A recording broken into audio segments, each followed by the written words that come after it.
Black Star Network is here. Hold no punches. I'm real revolutionary right now. Support this man, Black Media. He makes sure that our stories are told. Thank you for being the voice of Black America, Roland. Stay black. I love y'all. All momentum we have now, we have to keep this going. The video looks phenomenal. See, there's a difference between Black Star Network and Black-owned media and something like CNN. You can't be Black-owned media and be scared. It's time to be smart. Bring your eyeballs home. You dig?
Today's Thursday, August 20th, 2026. Coming up on Roland Martin Unfiltered, streaming live on the Black Star Network. Memphis City Council approves a 12-month moratorium on new data permits and rezoning. Tennessee State Representative Justin Pearson will explain what that means. Atlanta Mayor Andre Dickens is hot with the Democratic National Committee after the city loses its bid to be the finalist for the 2028 Democratic National Convention. Wait until I read for you what he had to say. Ooh, he was lit. Missouri court is allowing a GOP-favored map to help them hold onto their slim majority in the House. It wipes out the congressional seat of Kansas City Congressman Emanuel Cleaver. In less than 2 years, the twice-impeached, criminally convicted Commander-in-Chief Donald Trump has managed to fulfill every aspect of Project 2025 when it comes to African Americans. Michael Harriott, contraband Kent, will be joining us. Boy, Chris Cuomo and Bill O'Reilly would add it, as they still are whining and complaining about Georgia Senator John Ossoff taking shots at a personal aide of Donald Trump. Sore losers.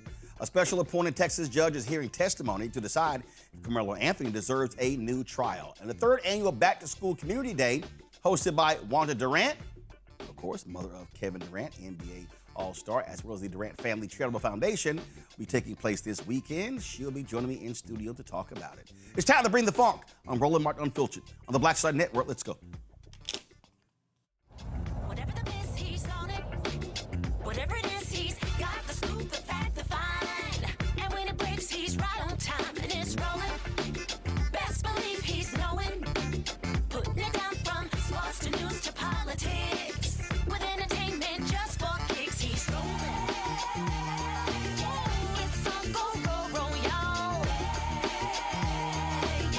It's Roland Martin, yeah. Rolling with Roland now. He's funk, he's fresh, he's real, the best, you know he's Roland Martin now.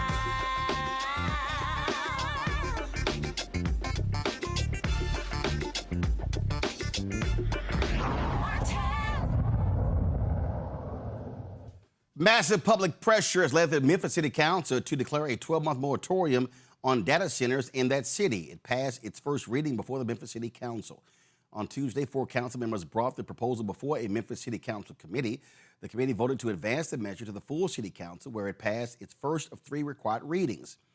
Tennessee State Representative and candidate for Tennessee's 9th Congressional District, Justin Pearson, has been one of the leading voices against these data centers, specifically Elon Musk Center. He joins us right now. Representative Pearson, glad to have you here.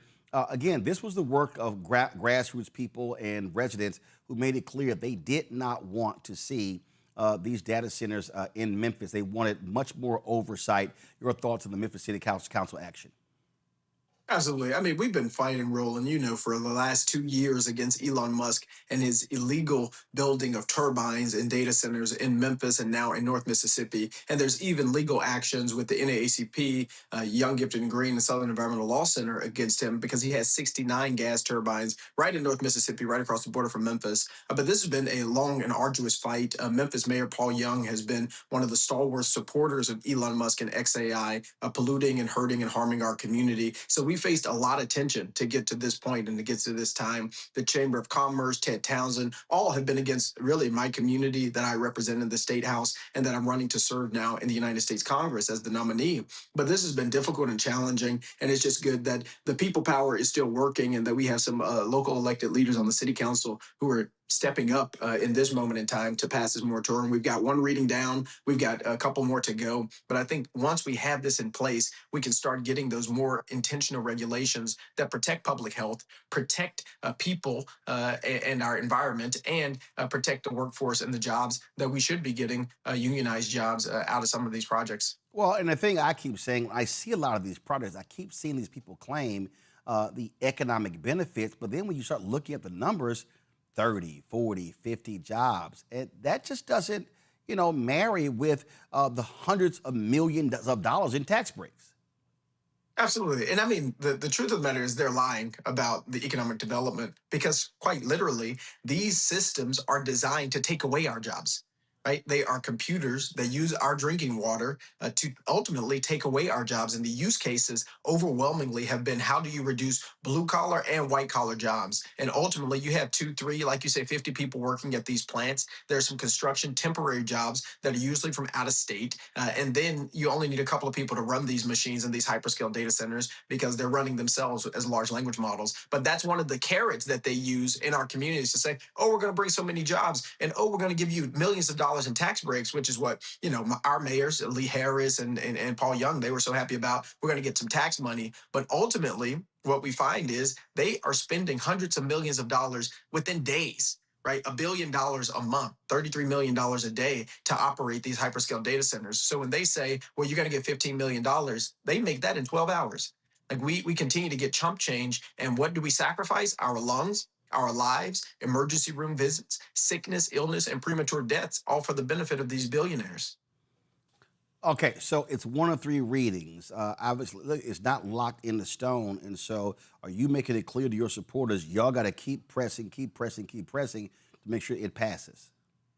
Absolutely. We will be at every city council meeting now until it passes, with a minimum 50 folks speaking during public comment to make sure that our priorities are prioritized. For too long, we've been given the backseat. The Chamber of Commerce and folks like Bobby White and Ted Townsend, they've been allowed to really navigate this discussion, even when we have research from Harvard professors, even when we have data from legal teams and the Southern Environmental Law Center. We're being rebuffed by these mayors. We're being rebuffed by the Chamber of Commerce, and we're saying no more. And our community is showing up in full force every single time until we get this moratorium across the finish line, because we've been working with folks in Kentucky, working with folks in other parts of Tennessee and even Georgia to pass moratoriums. Now we need one where one of the largest data centers in the world exists, where Elon Musk is building, and he's not even notifying our community anymore when he's building one. We just found out via a news story on Twitter that he built another data center in Whitehaven, in a community that I'm running to represent in Congress. We can't keep operating this way, and we can't keep being exploited and being allowed to be exploited by the people who call themselves our elected officials. Well, one of the things that is very interesting when you look at this issue, whether it's black folks in cities, white folks in rural America, you get a lot of people, Republicans and Democrats, who are not happy with the data centers, primarily because you have elected officials who are not properly explaining to people what the impact is going to be. You're not even seeing any real environmental impact studies being done to really understand it. No, and that's part of it. The lack of transparency leads to a lack of accountability, and the less information we're given, the more exploitation we receive. And too many of these elected officials are okay with that, whether it be Mayor Young and Harris or the mayor in South Haven, Mississippi, Mayor Musselwhite. They are okay sacrificing our community's lives for the benefit of these private multi-billion-dollar companies. And this is an issue that I am fortunate to be one of the folks leading, but I'm seeing a lot of Republicans, a lot of conservatives who we disagree on a whole lot of other issues. But on this, we are aligned because we don't like the lack of accountability, we don't like the lack of transparency, and we don't like the exploitation that is happening in our communities. And so you're seeing, sort of an odd group of people who are organizing together. The founder of the Tea Party is also against data centers being built in our communities, because we know this is about benefiting and propping up the billionaire class. It's about taking the jobs away from everybody else, but to use our resources to get tax incentives or to destroy our environment without any repercussions from the Environmental Protection Agency, the health department, or anybody else. That's what we're seeing. And so in Lawrenceburg, Tennessee, they were trying to build a data center, and they called us in, and we supported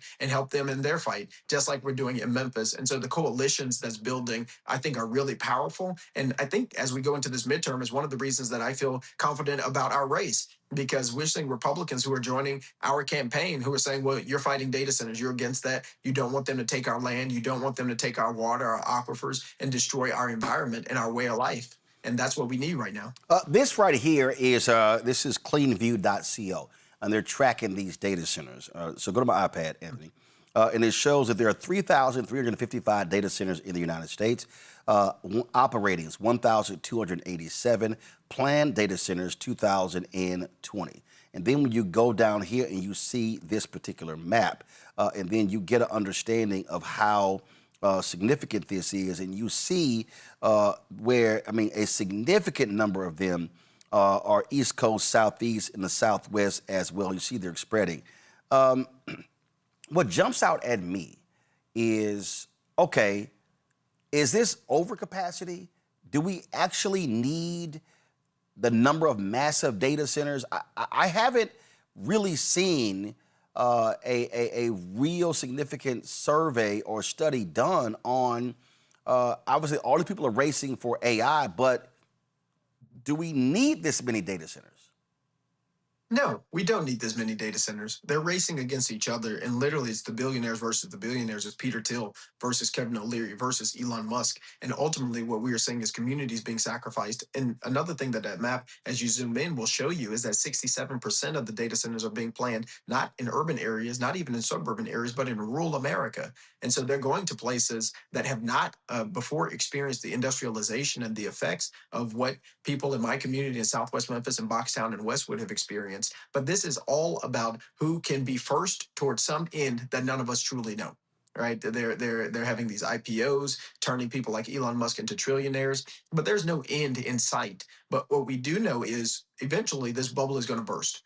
And when that happens, we're going to have a lot of stranded assets, a lot of communities that were potentially relying on the $10 million or $20 million in economic benefit will never see it. And the billionaires who are profiting off of this are going to ultimately be bailed out by the government because, look, a billionaire is leading the government currently. And so we don't need this. And that's why you're seeing a lot of ads trying to convince you to use certain apps because it's not being adopted at scale. And the only people that are really using it are corporations that are trying to replace their employees' jobs. And I know people who are in banks, for instance, who are training AI that will ultimately replace their jobs over the next 2 to 3 years. That's what we're up against right now.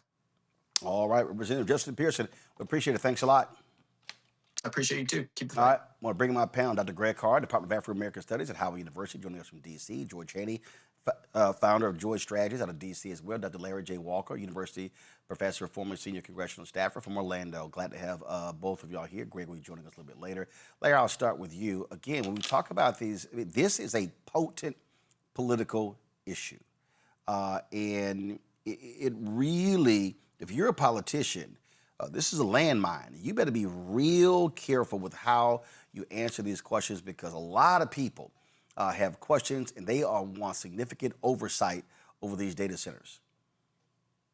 Absolutely, Roland. And it's interesting we're talking about data centers because obviously we just had a primary, Democratic-Republican primary in Florida on Tuesday, and I highlighted that I believe this is going to be one of the issues as it relates to this governor's race, is who supports and who doesn't support data centers. I think the other issue is that as it relates to data centers and issues related to environmental racism, is this kind of the core of a new civil rights movement in terms of how you can bring together, you heard the representative talk about that, how in data centers impact people of various races, ethnicities, urban, rural, suburban. I mean, you see them all over the country, and as you highlight in that graph, they're sprouting all over the place. And so we're really going to have a conversation as Americans and particularly as voters.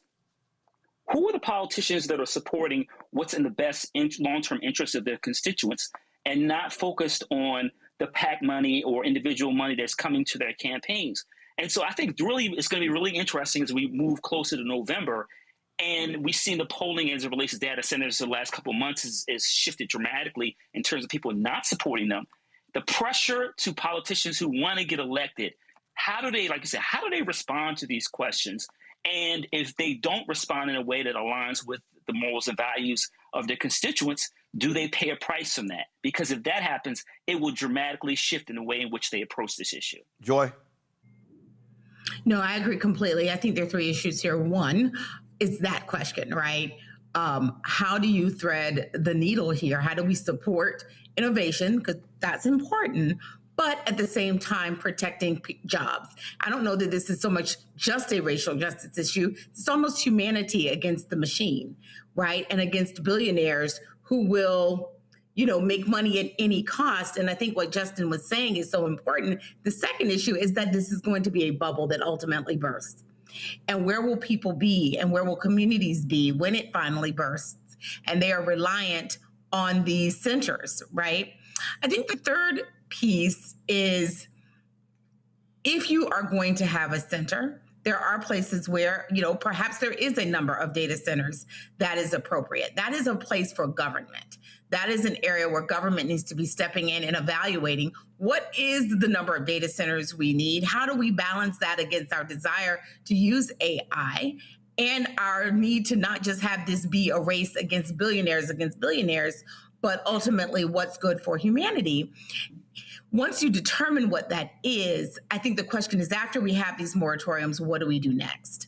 How do we determine what number of data centers we have, what communities should get in exchange for a data center, et cetera? How do you evaluate your property if you ultimately choose to sell? Those are the kinds of advice and practical things that people are going to need, because the moratorium, I think we will get it, but it's just the start. What comes next? Listen, I think what you have to do is you literally have to explain to people what is going to be the impact. Greg is with us right now, and Greg, unfortunately, folks are not doing that. They're not properly, okay, what's going to be the water usage? Are you actually going to see an increase in utility rates? What is going to be the noise? We've had complaints from people who are saying that the noise is so deafening, it's impacting the health of people. Those are all the things that have to be answered when you talk about these data centers. Yeah, absolutely, Roland, and listening to coming in and hearing you, Joy. Yeah, I echo that. The bubble is going to burst. Clearly, with the grifters you have in the federal government now and the unrestrained capitalists trying to basically gamble on a global scale when it comes to AI and all the energy, what you're seeing is a rebellion. It's already begun to boil over. It transcends race, it transcends class, it transcends region. And as a result, these very issues that you've just raised and we've been discussing are coming in a way that will unite people in ways we've never seen before, I think.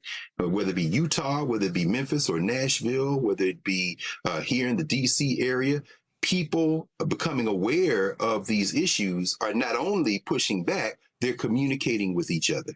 And in some ways, it may actually create the kind of groundswell and groundwork for a type of, for lack of a better term, national unity that we haven't seen before. And I think data centers is going to play a very big role in pushing back against some of the other things that we don't like. But people don't want it in their backyard. The billionaires don't care. As long as Trump gets his cut, he doesn't care. But there are more people than the billionaires and the people in the government. And I think this may be just the kind of thing that triggers a pushback on a much larger scale. Well, we certainly will see. Got to go to a break. We come back.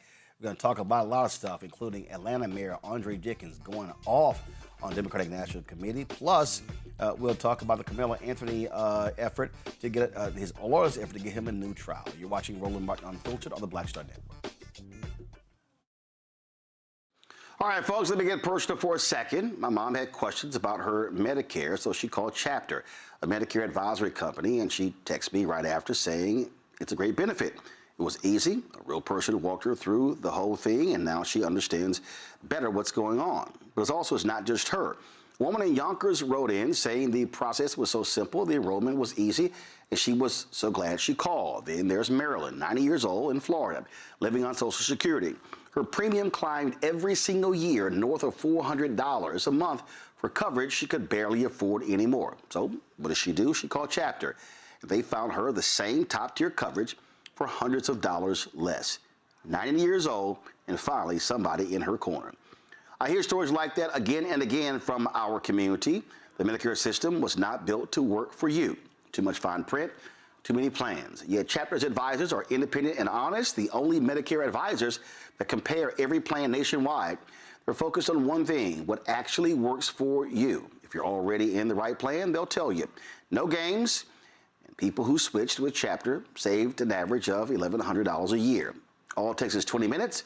You talk to a real person, and it's completely free help. So call Chapter at 724-264-8281, 724-264-8281. That's Chapter. Let me ask you a question. Why do so many people seem to think they know black men so well? What they think we want, what they think we need. Hell, they even tried to tell us why and how we voted, but never had a conversation with us. Never asked us how we felt, what brings us joy, what makes us angry, what makes us scared. How do we live? That's what this show is about. No translation, because we don't need anybody speaking for us. we can speak for ourselves. This will be a show where we bring brothers on that you don't see on every other talk show. Nope. Brothers that are doing work in local communities with black men for black communities. We're going to hear each other and try to understand so perhaps we can move forward together. No translation, because we don't need anybody speaking for us. Nope. What we need is each other. No translation, right here on the Black Star Network. Check it out.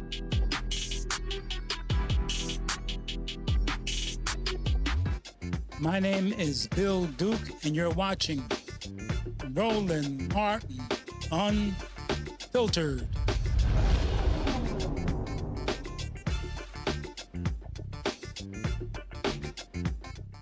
Folks, for the second day, you have efforts by the attorneys for Karmelo Anthony to try to get him a new trial. Yesterday, the judge agreed to recuse the original judge in the case. Now, what's happening now, according to a white prosecutor in the Karmelo Anthony trial, fear led both parties to the, quote, gentleman's deal that kept a lot of racist and violent evidence from the jury. Lead prosecutor Bill Worski said he the shake scope second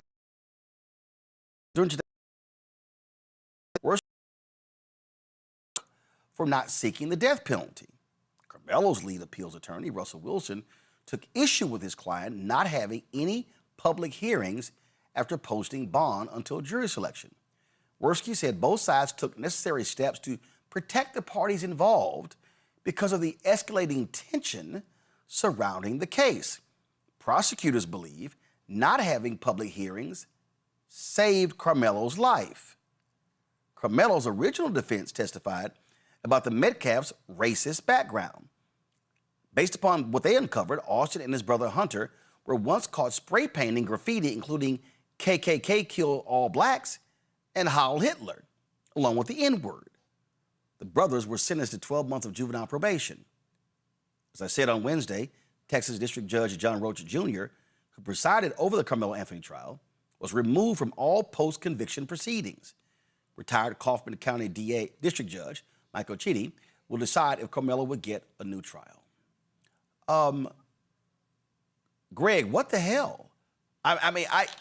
First of all, if you are the defense attorney for Karmelo Anthony and you have literal evidence of two white teens expressing racial animosity, racist language, and you strike a deal with the prosecutors because of escalating threats, that's why you have cops.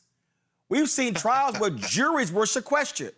We've seen trials where U.S. Marshals, state troopers, police walked attorneys back and forth to say, oh, yeah, by leaving those things out, that saved Karmelo's life. He got 35 years in prison. Yeah, that's a lie. I mean, I don't know, Joy, you'd have to answer this, sis, but, is this enough on appeal and even in terms of effective counsel? I mean, this guy's colluding with the prosecution, but I understand why they would keep it out because sounds like Karmelo Anthony didn't have any attorneys on his side. This is the good old boy network. I mean, at best, it's paternalism. You think you know what's best for the Negro kid. At worst, it is probably what it is, which is straight racism. Inflame it. Burn the whole damn thing down. That ain't the point. You're supposed to be effective counsel, seems to me, is a zealous advocacy for your client. And in this case, this sounds like the same damn racism that was all around Karmelo Anthony. But at the end of the day, these white boys with their spray paint and their little clubs and all these people running around, protect white Americans, this little protest group, guess what? Have at it. Because at some point, as Bob Marley said, one day the bucket's going to go to the well and one day the bottom will drop out. So, he gets a new trial. All this stuff comes in. What did one of the attorneys say? He says that he had never seen this amount of stuff that wasn't included. Put it all in, lay it all out, and then let's go back to court. But I think maybe it won't be too difficult to get to that stage. It was just stunning to me, Larry, when I saw the reporting on this. And all it confirmed to me was that this defense attorney for Karmelo Anthony was damn near acting like the prosecutor. I mean, your job is to represent your client to the fullest. And I knew something was strange when Karmelo Anthony was found guilty, and then on the same day they had the sentencing, he called one witness, Karmelo's mama. He didn't call a pastor. He didn't call a football coach. He didn't call a teacher. He didn't call a neighbor. He didn't call classmates. That boy got convicted and sentenced on the same day in a 6-hour span. This was absolutely ineffective counsel. Yeah, it absolutely is, Roland. I know when Americans hear Black people talk about judicial system and how it works, and they must think we're conspiracy theorists. But we have examples like this, and we have the lived experiences of generations of our forefathers and foremothers who told us about these situations in which Black people were either railroaded, didn't have competent counsel. We know this happens disproportionately when it comes to the Black community. And once again, this is another example of why Black people, whether we use social media platforms, et cetera, we have to stay on the neck of the judicial system. Because if we do not, then cases like this will continue to happen, and you will find young brothers and sisters who spend years, decades behind jail, where in some cases they may have been found non-guilty. And in some cases, evidence has been fabricated or left out in this situation. But once again, Roland, the idea that a defense attorney is essentially colluding with his counterpart, worried about, inflaming the local community. Listen, when you are Black in America, you are constantly under attack, and we're constantly dealing with years of systemic racism that we have to navigate. And once again, this is another example. So he's doing him a favor, and he spends decades behind bars. It doesn't make any sense. And we know that justice isn't blind when it comes to Black folks, and it's just another example. This is I'm looking at this story, Joy, and I am looking at here. Hold on one second. MSN.com just broke this thing down. So this is what it said. There are several documented instances of Austin Metcalf using racial slurs in school. And in 2023, Austin Metcalf was accused of bullying a Black student in class. In 2018, according to court documents, while still in elementary school, Austin Metcalf and his brother were accused of bullying and assaulting a female, which led to his arrest. During an argument in 2024 with another female student, Austin Metcalf allegedly knocked her to the ground and punched her in the stomach, reports state. And he was also kicked out of a football game and later texted someone, "I was about to beat the expletive out of those kids." At a previous track meet, when another student alerted Austin Metcalf that someone not on their team, quote, behind our bench was talking wild, Austin Metcalf reportedly replied, quote, "Kill the MF," court document states. How in the hell, Joy, does your attorney not bring that out in trial? And you say, "Oh, no, I'm going to cut a deal with the prosecutor who I used to work with. Yeah, we're not going to bring that up because, this is going to inflame people." What the hell? Absolutely. Look, prosecutors and defense attorneys make deals, but it ought to be in favor of the defendant, not in favor of the prosecution. The defense attorney is to zealously represent his or her client. I don't know the specifics of this defense attorney, so I'm not going to completely indict them. I'm wondering what else is going on. I am. But what it looks like, let me finish. What it looks like is that this young man did not get the zealous defense that any one of us would want. Someone who's not looking to what the community needs. Frankly, that's irrelevant. What the community needs is something that the prosecutor may think of, right? Because they have a bigger mandate. But the defense attorney's only mandate is his or her client. And short of breaking the law and violating the rules of ethics, he or she is supposed to zealously defend that client and do everything to create context and understanding around what might happen and to try to make the prosecution prove its case. And so anything that they can do to undermine the prosecution's case is within their charge. And it's clear he didn't get that. I will dampen no expectations. It is very hard to get a retrial. It is very hard to get ineffective assistance of counsel. It's hard for that to carry the day. So I don't hold much hope on that. But I do hope that the family and ultimately Karmelo Anthony can be heard and speak and have greater understanding about what happened here so that, perhaps that kind of public pressure will lead to some type of retrial or reconsideration. I mean, look at this here. The article says during the 2023-24 school year, Austin Metcalf received an in-school suspension twice. School disciplinary records from April 2022 to May 2024 revealed that he reportedly called a teacher the B word or used profanity, that he told a school official that, quote, he couldn't control it and wasn't aware that it was coming out of his mouth. In 2024, on at least 5 occasions, records show, Austin Metcalf saw a counselor regarding his anger and rage during a football game. In 2021, he was banned from attending basketball games for a season after yelling profanity at a player.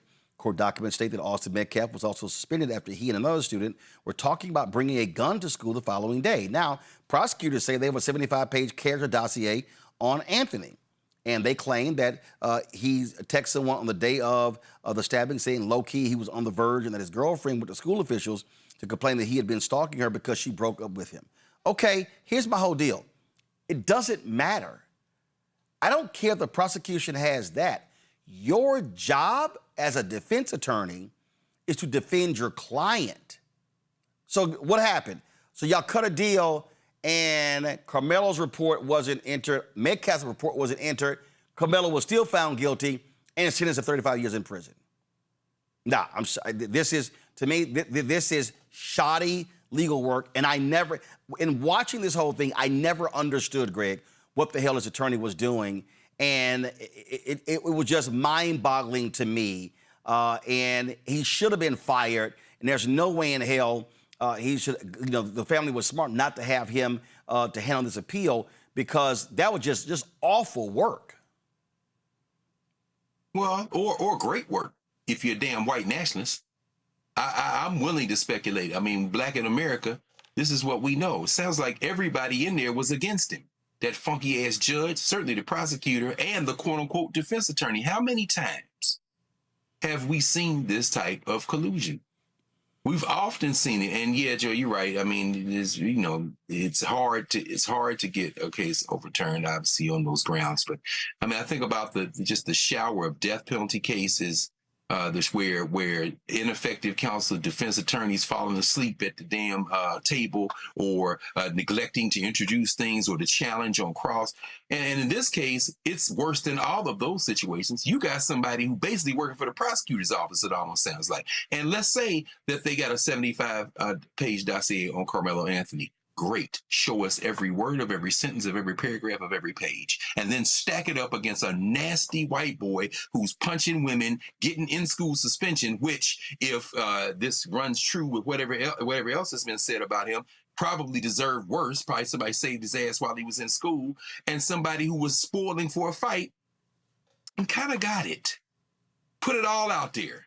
And then from there, you take your chances with a jury. But I wonder, if, like you said, if there is no overturning, if there is no new trial, just this evidence alone should put people on notice, and, we'll have to see how it plays out. But it's really not shocking, as Larry said, when you look at the history of how we have been treated in this country when it comes to trying to fight for our lives at a defense table with attorneys who are buddy-buddy with the other side, or who share the other side's racism. Indeed. All right, folks. Going to a break. We come back. Woo! Is Atlanta Mayor Andre Dickens hot with the Democratic National Committee? We'll explain to you why he is so upset that Atlanta's been left out of the finalists to host the 2028 Democratic National Convention. You're watching Roland Martin Unfiltered on the Black Star Network. Support the work that we do. Join our Bring the Funk fan club. The goal is to get 20,000 of our fans contributing on average $50 each a year. That's $4.19 a month, 13 cents a day. That goes to support this show and the other shows on our network, including, let's show the graphics, please. Balanced Living. No, not that graphic yet. On show graphics, please. You've got Balanced Living, Reverend Dr. Jackie Hood Martin.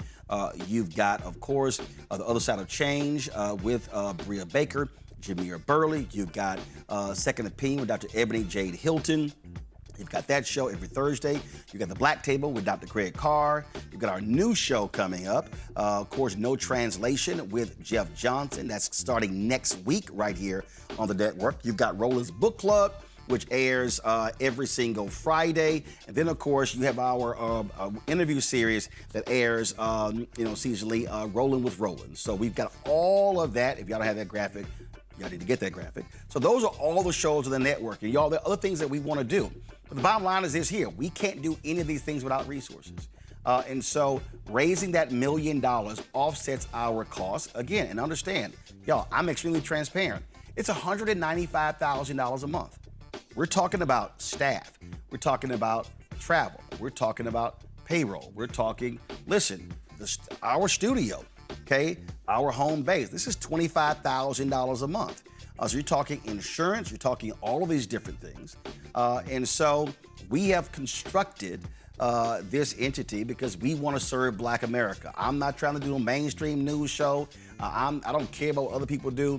We are centering African Americans because we always talk about what we need. When Ryan Clark, we got fired from ESPN. All these Black folks, oh man, Ryan Clark needs to get with Jamel Hill and Care Champion and this person, and man, we need us a Black sports network. And I responded to several people on Threads and Instagram. I said, but you gonna support it? Do you support what's happening right now? A lot of folks went real quiet. And so we'll be celebrating in a couple of weeks, y'all, 8 years of this show. We'll be celebrating 4 years of the Black Star Network. And so we have been lucky. Keenan, send me the number. I know we've crossed 50,000. But we've had 50,000 different individuals contribute to this show in the 8 years. And their support has been major. But I got 5 million followers, y'all.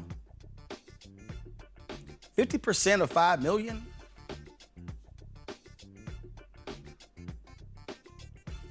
What's the percent? It's 1%. That means 1% of the people that follow me actually financially support this show. And I'm talking $1, and the biggest we got was $100,000 one time. But that's what we've gotten. Most of our donations have been $50 a year. And we appreciate every single donation. But the point I'm making is the reason the Chicago Defender was the nation's leading Black newspaper, the Black folks subscribed. Pittsburgh Courier, subscribed. Ebony, subscribed. Essence, Black Enterprise, Jet, subscribed. The reason I didn't do a subscription, because I knew we were not going to get 50,000 people who would subscribe every single month. And I'll just do the math for you. And I'm doing this on purpose because I just want you to understand, y'all, it's real. If 50,000 people had actually said, we're going to pay, let's just say $5 a month. $5 a month.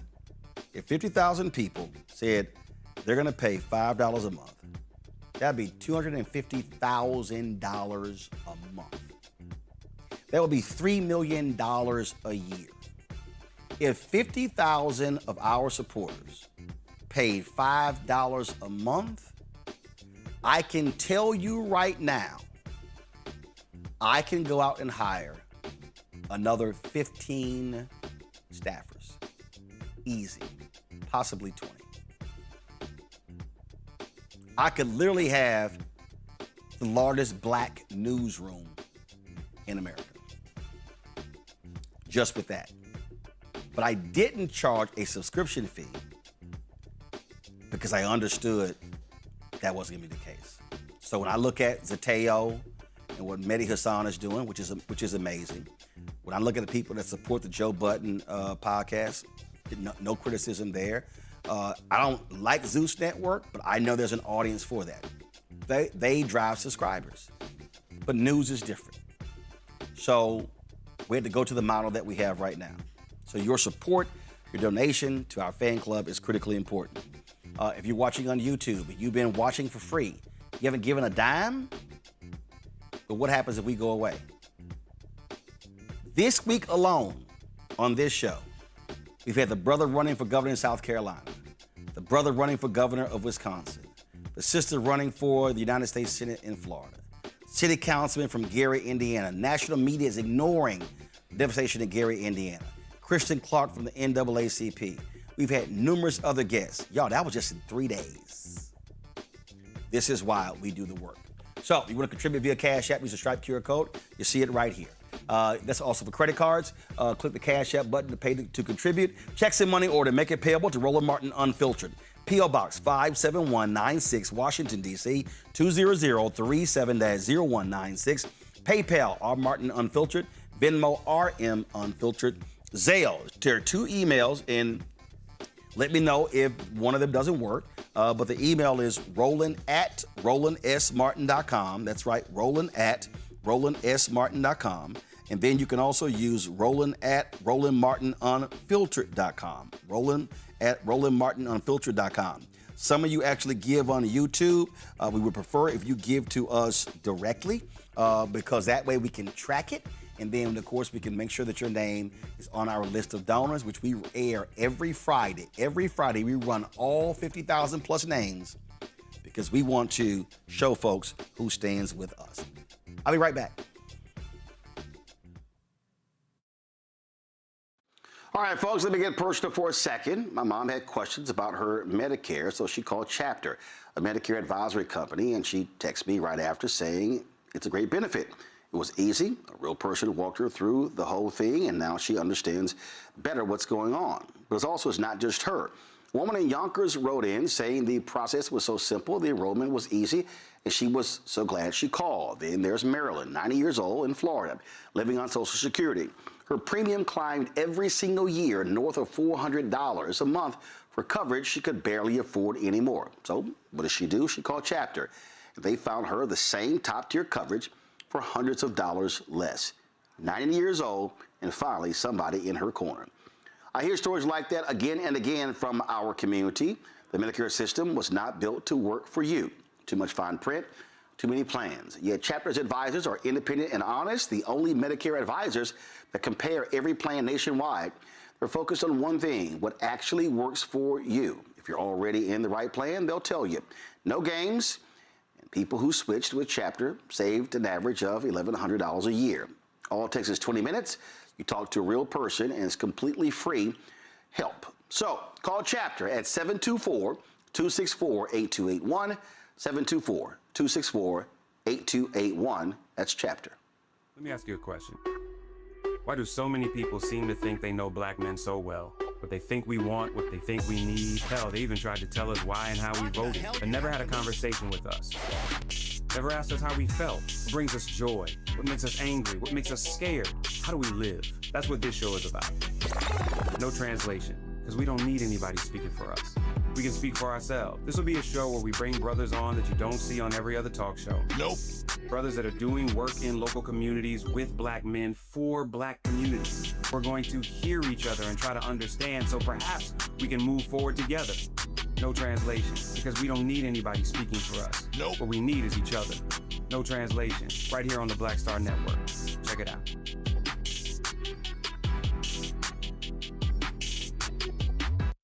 What's up? It's Talib Kweli. I'm CEO. This is the Black Star Network.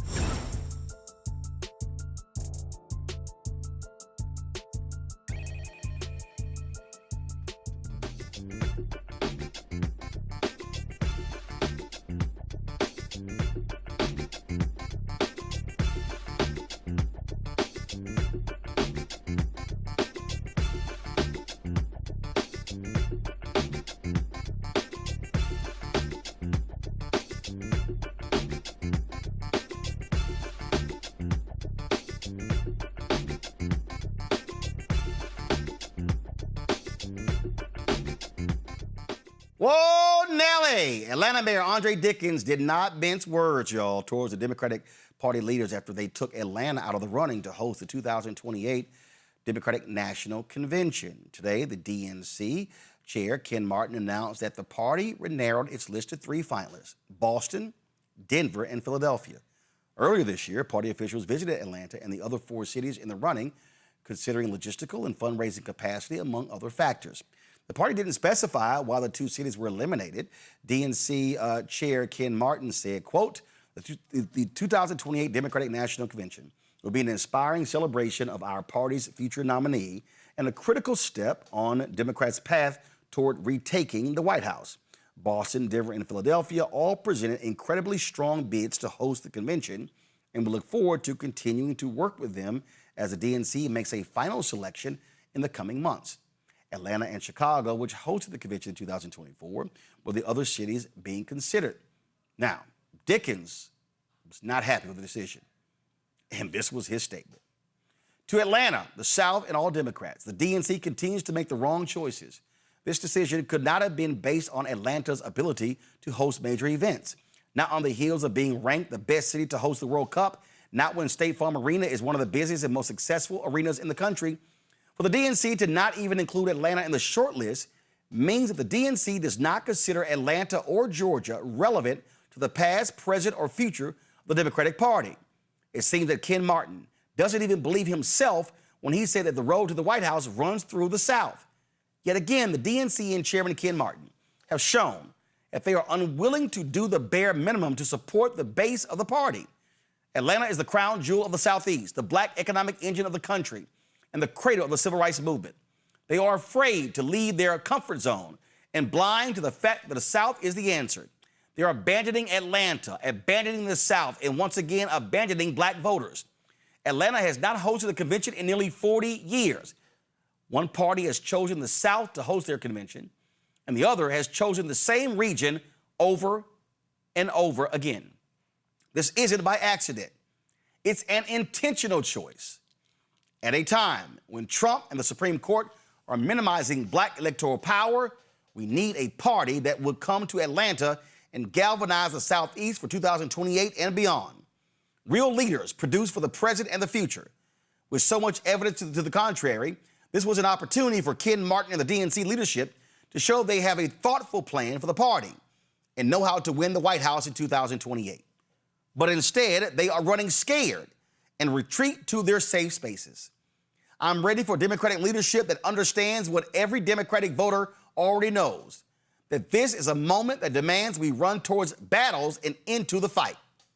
Sincerely, Mayor Andre Dickens, City of Atlanta. The last time the party held its convention in Atlanta was in 1988, when former Massachusetts Governor Michael Dukakis was chosen as the candidate. Now, if you start looking at what happened, now remember, in 2008, first of all, let's go 2004. Then Senator Barack Obama gave that keynote speech. It was in Boston. In 2008, they were in Denver.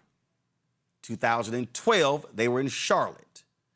And so when you look at, the numbers here, and I'm trying to think back. If I think back, when was the last time the Democrats were in Philadelphia? The Republicans were in Philadelphia in 1992. Democrats were in 2000. 2000, Republicans were in Philadelphia. Democrats were in Los Angeles. The reason I know that, my appendix ruptured on the night Al Gore gave his speech. So I kind of know that real well. I spent 5 days in the hospital. Don't want to even think about that. But I'm trying to remember. Let me see. DNC convention in, DNC convention in Philly. Was it, no, when Bill Clinton got renominated, was that New York City? Let's see here. Let me see, y'all. Let's see here. I'm trying to think. When the last time it was Philadelphia? 82. No, those were midterm conferences. Midterm conferences. So, all right, I'm going to try to pull it to see the last time Philadelphia hosted the political convention. No, I'm sorry. Oh, it's 2016. It was 2016. I totally forgot it was in 20. Yeah, okay, now I remember, because the traffic was insane, and we had to carry our damn gear. Okay, so 2016. Let's get right to it. Joy, Dickens is a little hot. Do you agree or disagree with his assessment? I agree completely, and I was screaming in your ear, 2016. It was Hillary Clinton when we were in Philadelphia, and we have clearly over-indexed for the Northeast. Why we would go back, I don't understand. He is absolutely right that we ought to be looking at the South, cities like Atlanta, and, perhaps Denver, but not Boston, not Philadelphia. And I love those cities, but those are not the places where, we are going to win this next election. It is in the South. And so it just is, I want to think the best of our brothers and sisters at the DNC, but they just continue to miss the mark. I do know who's advising them. I don't know if they should still be doing so. This seems like yet another mistake. But, at the end of the day, it'll blow over. He's a mayor. Of course, he's going to fight for his city. But the fact that this is just happening on the heels of so many critiques of the DNC, it feels like they're just simply out of touch. And to see Boston and Philadelphia there again just feels like a misstep. Another one. So, Larry, I'm going to start with 1900. Larry. Kansas City, Midwest. St. Louis, Denver, Baltimore, St. Louis, San Francisco, New York, Houston in 1928, Chicago, Philadelphia, Chicago in 40 and 44, Philadelphia, Chicago, L.A., Atlantic City, Chicago, Miami Beach, New York City in 76 and 80, San Francisco, Atlanta, New York, Chicago, Los Angeles, Boston, Denver, Charlotte, Philadelphia, Milwaukee, Chicago. So in 124 years, the Democrats have only held their political convention in the South twice. 1928 in Houston, 1988 in Atlanta. So I think Joy highlights some good points in the mayor's letter. I think Georgia's important. We know that. And the South is important.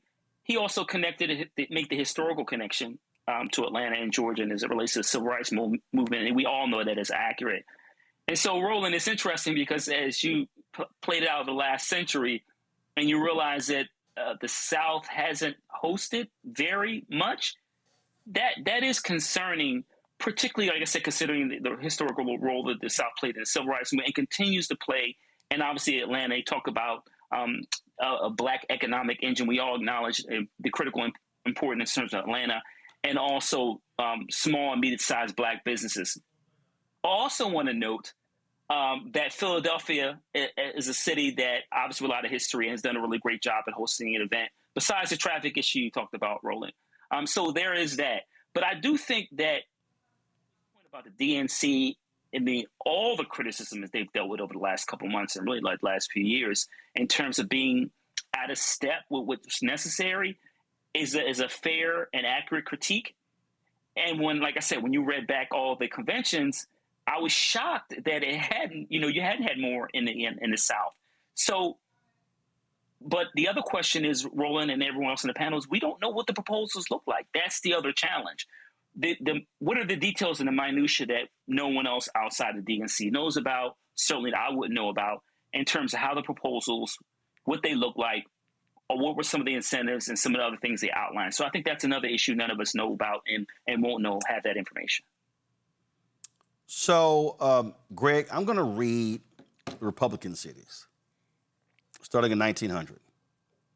Philadelphia, Chicago in 1912 and 1916, Chicago 1920, Cleveland, Kansas City, Chicago in 32, Cleveland, Philadelphia, Chicago 1954, Philadelphia, Chicago 1952, Daly City, California, Chicago 1960, Daly City, California, Miami Beach in 72, back-to-back years, 68, 72, Kansas City, Detroit, Dallas in 84, New Orleans in 88, Houston in 92, 3 southern cities back-to-back.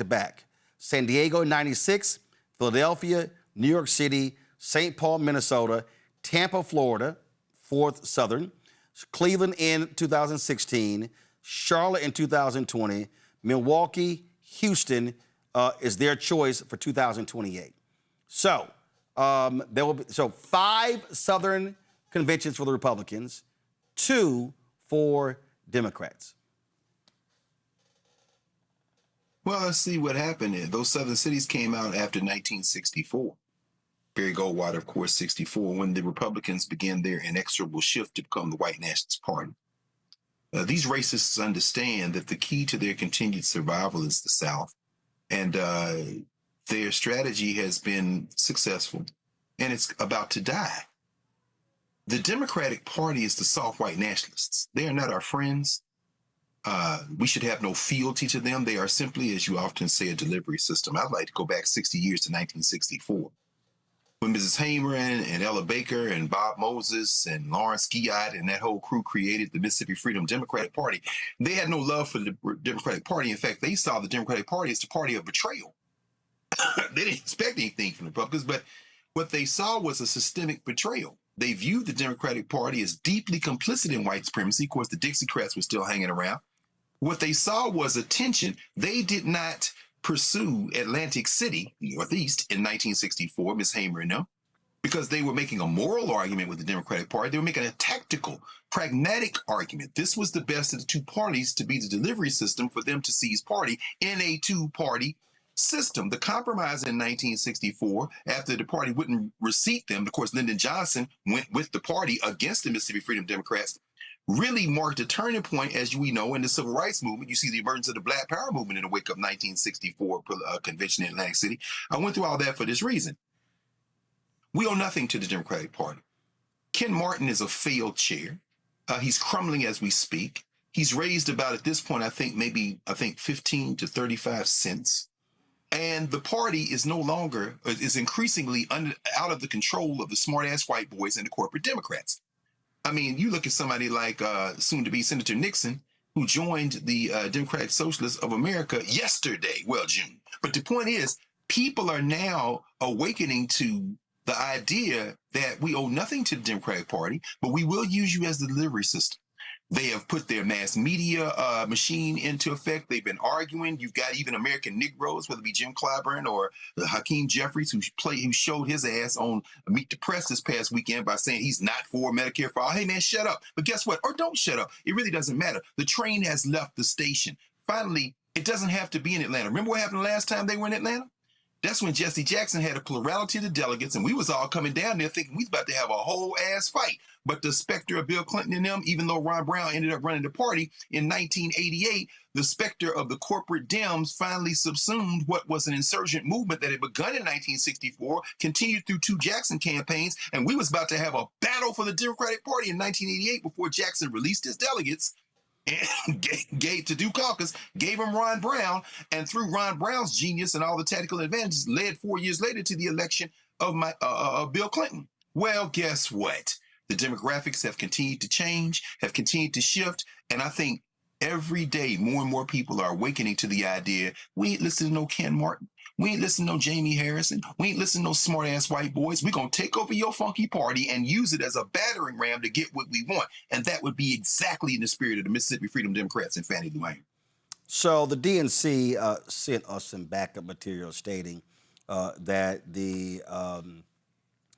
what they looked at was the importance of forging a strong partnership between the DNC and the host city, including its community, political and business leaders, operational and logistical capacity for convention, including arena size, hotels, fundraising capability, a commitment to selecting a city that shares democratic values, the value of utilizing new and innovative approaches in response to the challenges and opportunities that arise from hosting an event of this magnitude.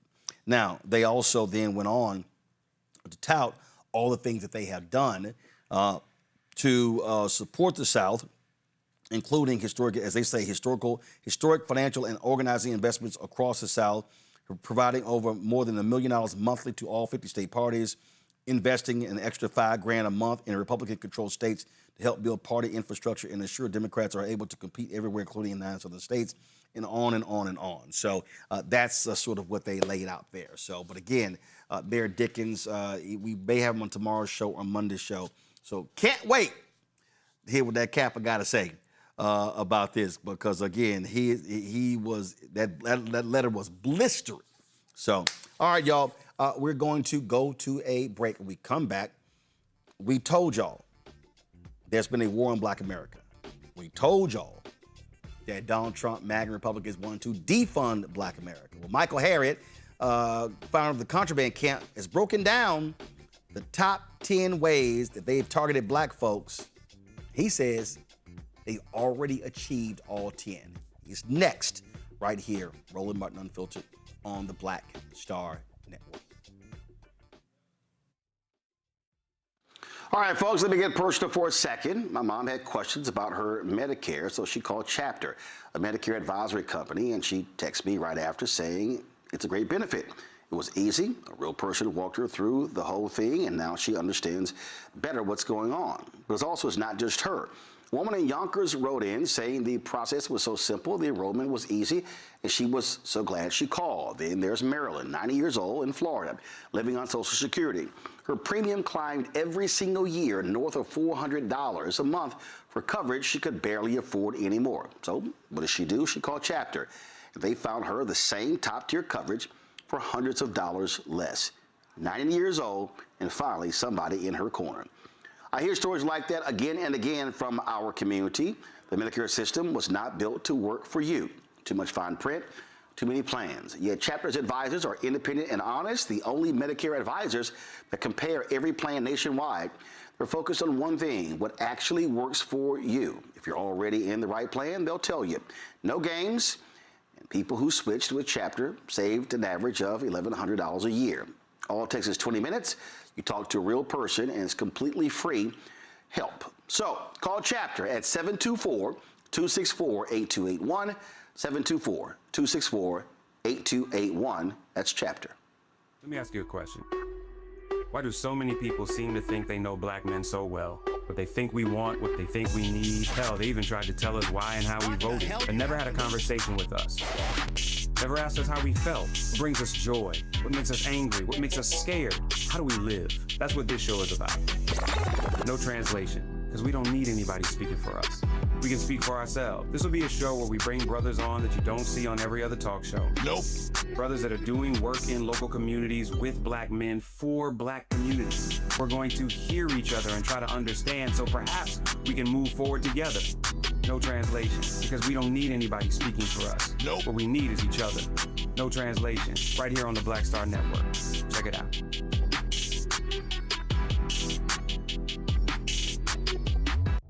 Hi, I'm Swing Cash, Basketball Hall of Famer, and you're watching Black Star Network.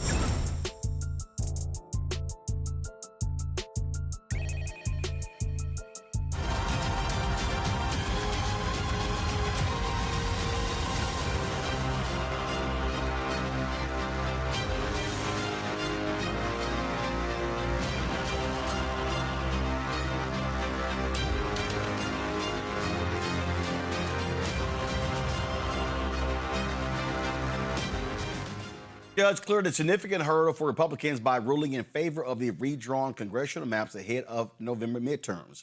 On Wednesday, Judge Daniel Green rejected a statewide referendum that will place the proposed districts before voters. Judge Green's ruling upholds the Republican Secretary of State Danny Hoskins' defense that Missouri's Constitution does not permit a referendum on congressional redistricting. The GOP-backed map wipes out one of 2 blue districts and splits Kansas City between nearby Republican-held districts. That seat held by long-term Congressman Emanuel Cleaver. The map also pushes the remainder of the 5th congressional district into Republican-dominated areas. Now, folks, for years, we warned all of you about Project 2025.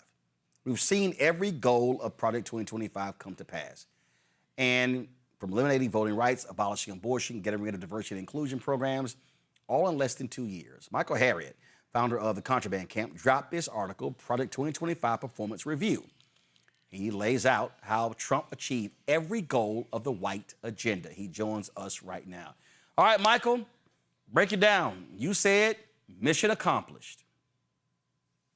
Yeah, so 2 years ago, I embarked upon reading all 922 pages of Trump's, the Heritage Foundation's Project 2025. And I think what people don't understand is like Trump had a similar complementary plan, if you will, called Agenda 47. So Agenda 47 was essentially the sales document for Trump's white agenda.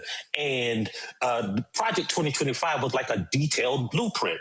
Well, I went through and laid out the 10 worst policies and how they would affect Black people. And I thought about looking back at it because there was a little item in the newspaper Monday that very few people talked about, right?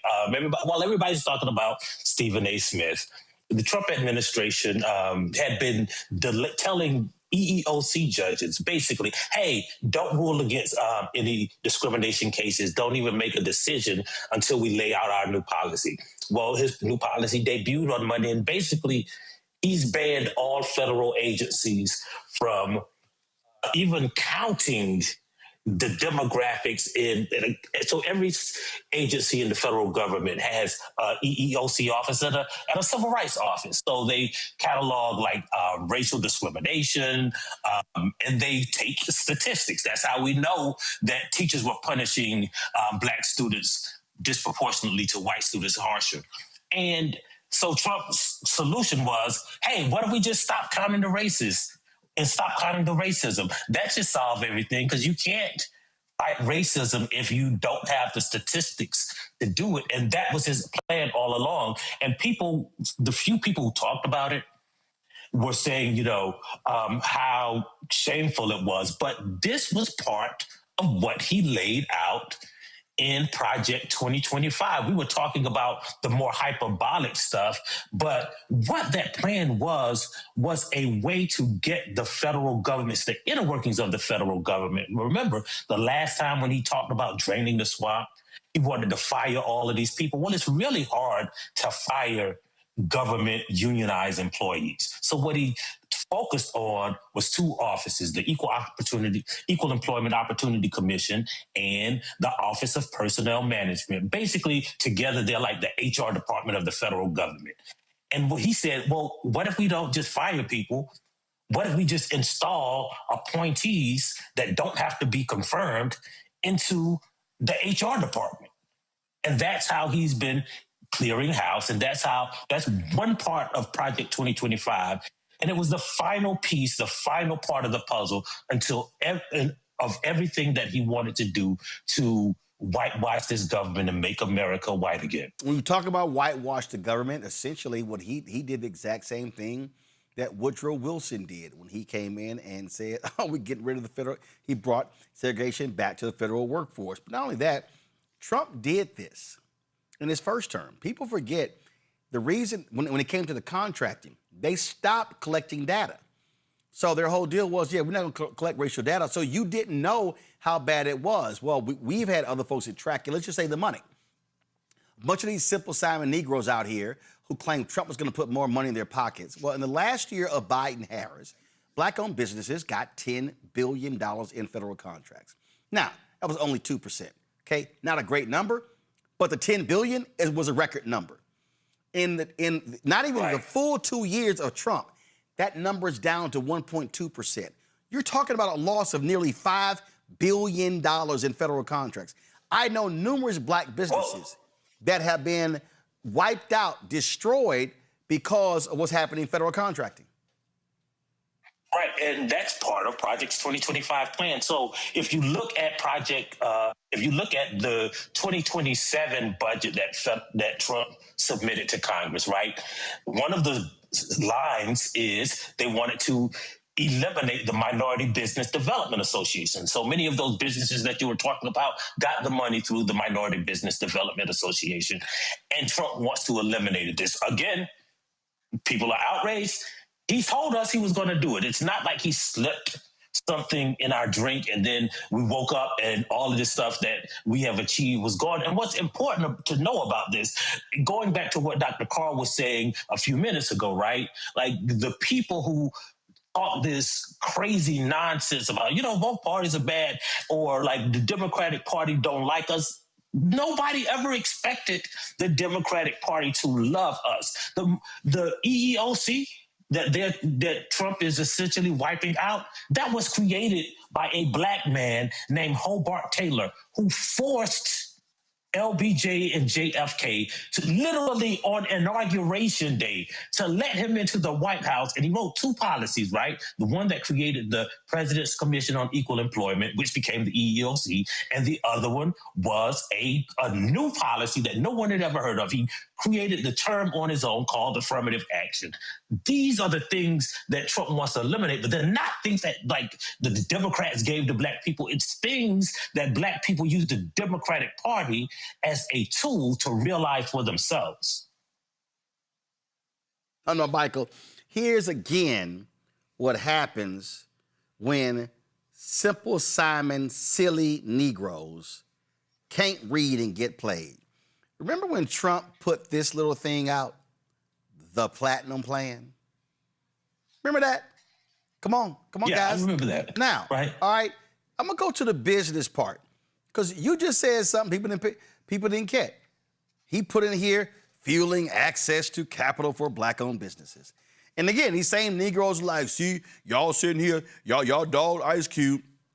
Ice Cube had an agreement where they were going to give us $500 billion. Look at the third one right there. Trump vowed to make the Minority Business Development Agency permanent, appoint its leader to the Assistant Secretary of Commerce level, create a sub-office of African-American affairs, and engage with private sector advisors to ensure real-world plans and solutions. Now, we called bullshit when he presented it. What you just articulated is 180-degree different from this. This was always a joke. It was a tinfoil plan. It was nothing but politicking. It was never real. And what he has now done with MAGA and the Heritage Foundation is exactly what they actually wanted to do. This was just politics. Right, and it's just like the people who don't actually read the numbers and say, well, Trump gave a bunch of money to HBCUs. He didn't, right? But even if you think that if you count the money that Congress allocated through a bill that a black woman wrote, and all he did was sign the bill because he had no choice, because he would have been, his veto would have been overridden. Even if you count that money and say you attribute that to Trump, then you have to also count the billions in dollars in grants that he stripped away from HBCUs. As a matter of fact, if you talk about the Doge cuts, right, a third of the money that Doge cuts in education were taken from HBCUs. They were disproportionately affected. Their grants were twice as likely to be stripped away by Doge as white colleges and any other kinds of institution, right? So he could say, like, I gave black people this money because he signed a bill, but he stripped away far more money in that. And you also have to count the scholarships that are no longer allocated to black students because of his stupid DEI rules, right? Like, when you read the details of his plans and the policies that he's actually enacted, it reflects the plan that he told white people he was going to do, right? Yep. Like, if you have to give him credit for anything, it's that he told us that he was going to do all of the anti-black stuff that he's been doing. You lay out, first of all, you said number 10, make the government white again. Come on. Make the government white again. Then you go to number 9, they will fight racism against white people. They actually have a plan to stop anti-black racism. Listen, that piece right there, racism against white people, that's their pillar. They claim that, oh no, white people have been impacted. They're seeing this in the Department of Education, in the defense, in Health and Human Services, in DOJ. It is and they made it clear. We ain't prosecuting no cops who beat nobody up. We're gonna let them off. We ain't prosecuting civil rights cases. And so again, though, to the 19% of black men who voted for Trump, y'all got played. And to the folks who out there were just touting, oh man, he's going to be amazing. It's like, we tried to tell you.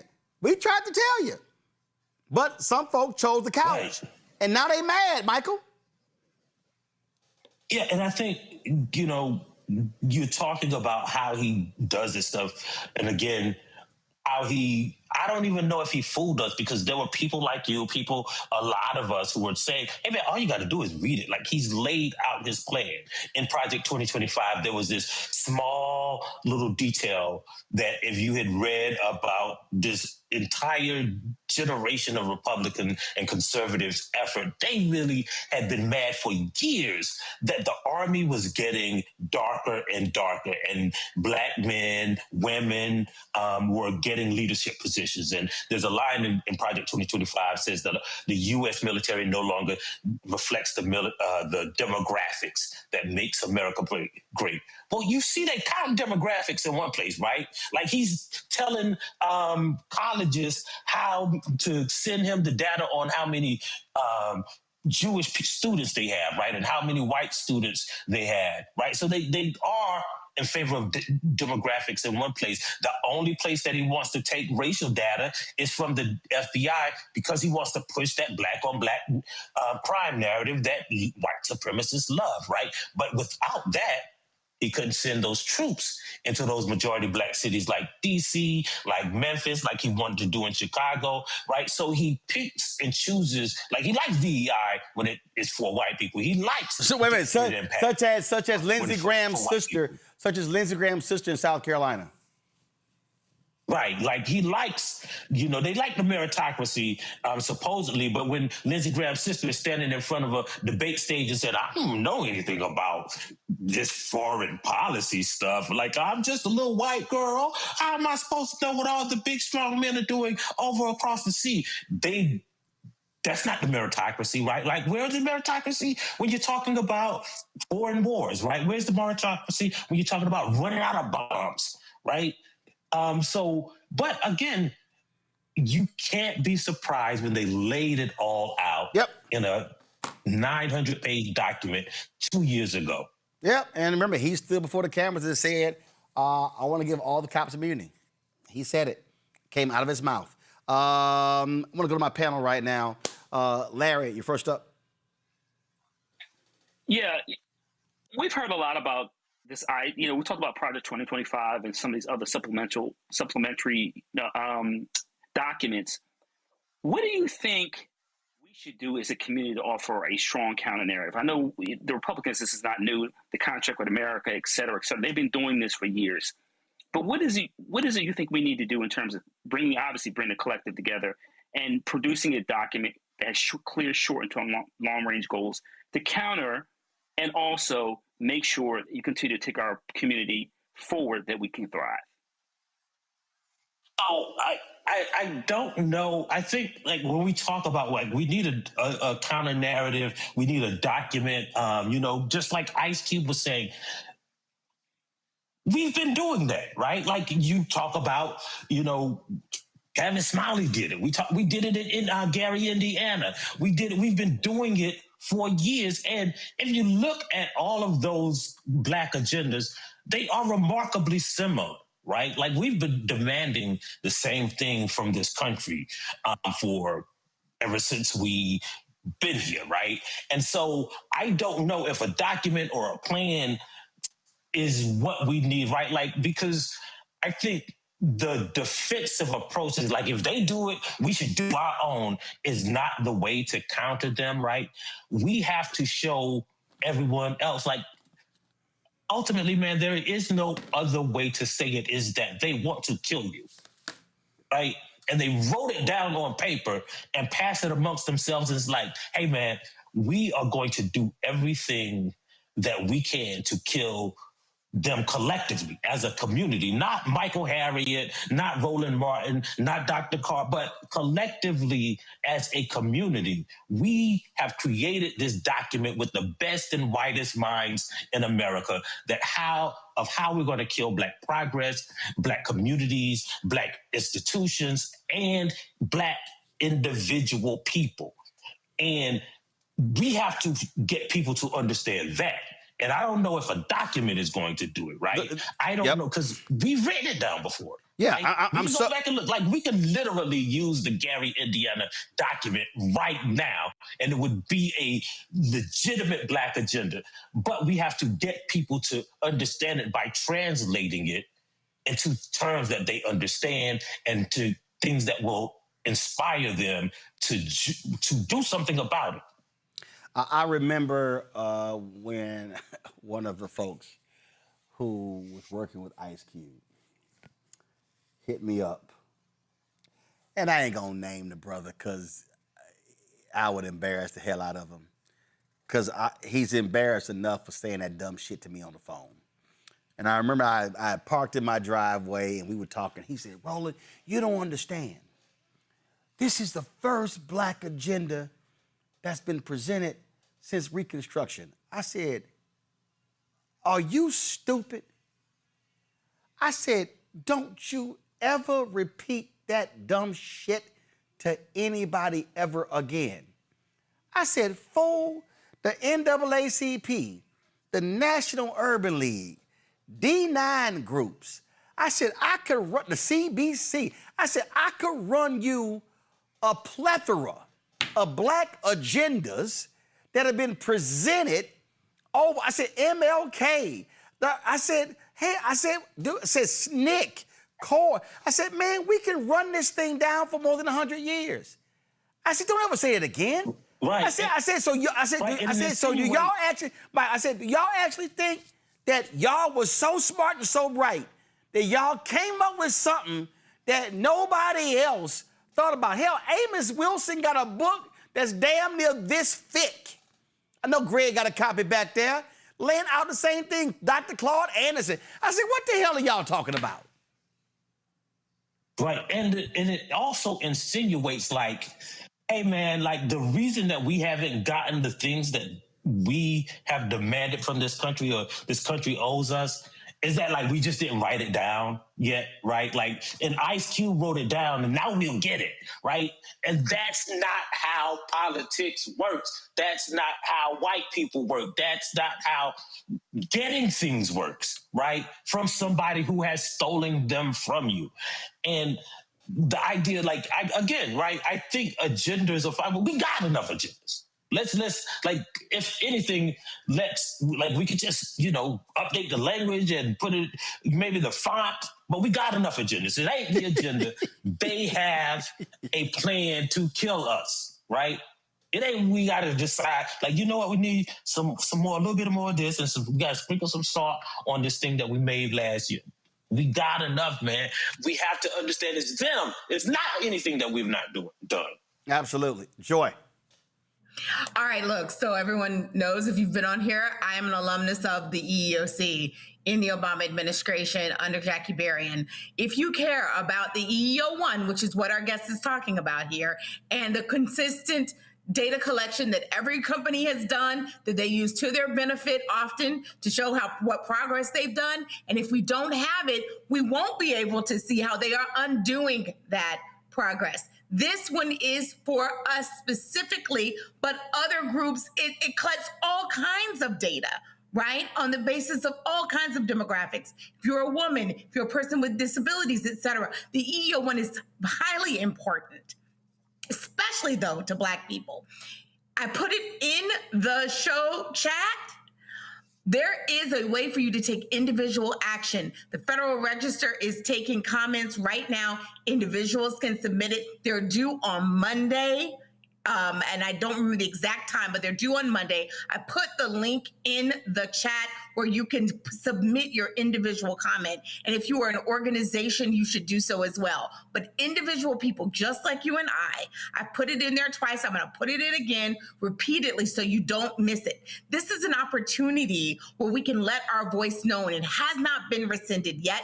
They want to rescind it. They are trying to rescind it. And they have to go to the Federal Register to note that they want to do this, to let us know, and to ask people what they think. And so this is your opportunity. If you don't respond, they'll say it's not needed. Don't be an idiot. Get out there, and I'm sorry to use strong language, but that's how imperative it is. We need you to go out there and let your voice known. You do believe that we need data collection, because what you don't collect, you won't fix, you won't address. And that's what they're counting on. If we're not collecting it, they'll say there's no problem.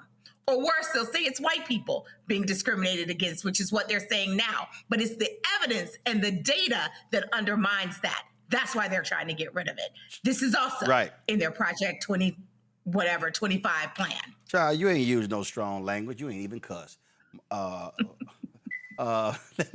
Greg, Greg, go ahead.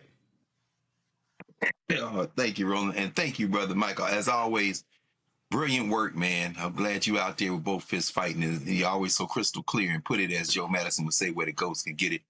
Brother, I'm wondering if you have any thoughts on whether or not it's possible that these white nationalists could overplay their hand. And we know Kevin Roberts is a purebred ideologue. I was listening to him and David Blight in a conversation.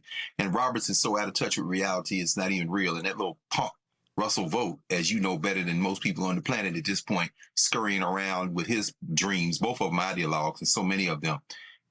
Is it possible in your mind that having caught the car, they may indeed superheat this whole notion of a United States of America? I was listening to Jamel Bowie talking about this today. I watched his latest clip, and he was talking about the fact that, Trump, which is the wild card, he didn't write Project 2025. He couldn't tell you anything that's in it, but he knows he's about him, his money, his profits, and whatever else is in his mind. As he has now basically decided, I'm not going to give any support to any state or any city that voted for me. I'm going to start a war overseas. You can't reverse the demographics in this country. Is it possible that with them finally capturing this thing and having their dreams, that they might actually push this country beyond repair and it may end up in fracture, and then maybe out of those ashes we build something different? I know that's a long range question, but you've laid all the foundation. I'm wondering if you have any thoughts about that. So I think what I would say is, I don't know if the may is even a question now. Like, I don't think we have to speculate. Like, they've already burned it down, right? Like, there is a point where you can't put out the fire. You just have to let it burn. We're past that point right now, right? They've already burned it down. And so I agree with you. Like, they've caught the car. They've burned it down. Like, there is no part of the federal government. That's the point of this, right? Like, what we are in, the stage that we are in now is a stage of what next? What do we build next? They did it. They achieved everything that they want to. They are going to be the ones that are on the losing end, because, like, we haven't been on the winning end in this country, for the most part, right? So what they're burning down is the thing that they built and the infrastructure that they built. And again, because they are going to demand that something be built to replace it, we are going to have to remind ourselves that we must be included. We have to include ourselves in the rebuilding. And it can't be this again. It can't be this white nationalist structure again. It can't be, like, again, right? Like, when we see these, what we used to call and believe that were checks and balances, and didn't think, well, the president just can't just dismantle 50, 100 years of stuff that we fought for. Hey, man, we left it in the executive branch, though. Right? We never made it.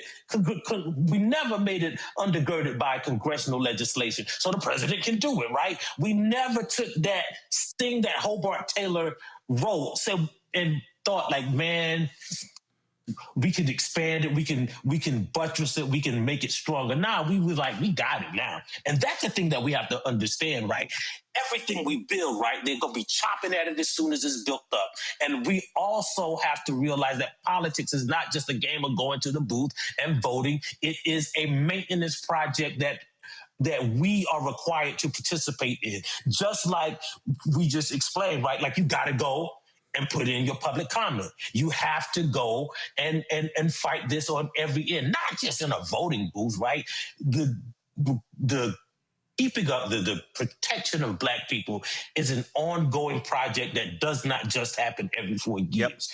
And voting is important, but it is not the only part of political maintenance. So my final piece here is, Michael, You talk about, again, how they targeted us. Go to my iPad. CNN posted this. Donald Trump's white working class support has absolutely cratered. Now, first of all, let me be real clear. I don't believe polls. I think them white folks still going to vote for Trump and whatever he tells them to do. But the bottom line is, here's what we know. Whenever black people have fought for civil rights and economic rights, that actually improved the lives of broke-ass white people. Always had. Right. Always and rich had. white people. So what these broke-ass white people didn't realize is, when they targeted us, they fucked y'all up too. See, they thought they thought it was just us. They thought it was just us. And the last point, I want you to speak to both of these in your final comment. You wrote this, you're number one. You said Project 2025 is not Trump dependent. You said they are not four-year plans for the Trump administration. They are guidebooks for making elections inconsequential and permanently transforming America into an apartheid state. It is perhaps the most complete blueprint for white supremacy since disparate states passed Reconstruction-era Jim Crow laws. Hillary Clinton made the mistake when she said, oh, we beat Trump, the old Republican Party is going to come back. Joe Biden said the exact same thing in 2020. I was like, both y'all are crazy. The reality is, these folks, they want to lock in. They want to destroy the black infrastructure, the civil rights, the economic rights, the civil rights, social justice, health, education, all of it. From the Reconstruction Amendments, the first Reconstruction, to the second Reconstruction, the Black Freedom Movement, Civil Rights Movement.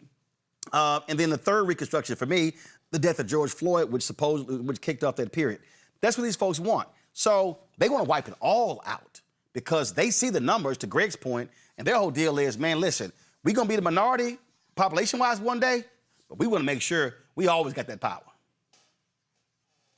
Yeah, so the only thing I would disagree with is the want to part, right? Like, they have. Like, ain't no more Reconstruction Amendments. Right? Due process is gone. Like, the people are in the concentration camps because the due process is gone, right? Like, we know the Voting Rights Act is gone, right? We know the 15th, keeps chopping away at the 14th Amendment, right? He wants to destroy the birthright citizenship, right? Like, what is the want to part, right? And as eloquently as you put it about it helps the poor white people, we also have to remember it helps the rich white people. Elon Musk ain't running Twitter and Tesla and all that. That's those people who are creating that technology were beneficiaries of immigration enforcement acts that were included in those 1965 and 1964 civil rights acts that benefited those H-1B visas. All of those people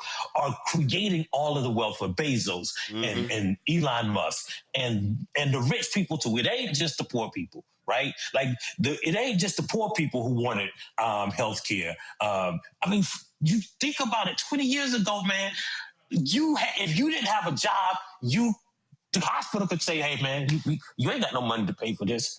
Like, you could be bankrupt if your appendix burst, right? We changed that, right? They didn't even vote for the guy who did that. Yep. And as imperfect as it is, right? Like, we live in a world where our efforts help everybody. Yep. And I think we have to understand that it is an ongoing project, and everything we do, they are opposing. And that is the point, right? Like, there is an opponent trying to undo everything we do. It is never neatly tied in a bow, and it is never finished.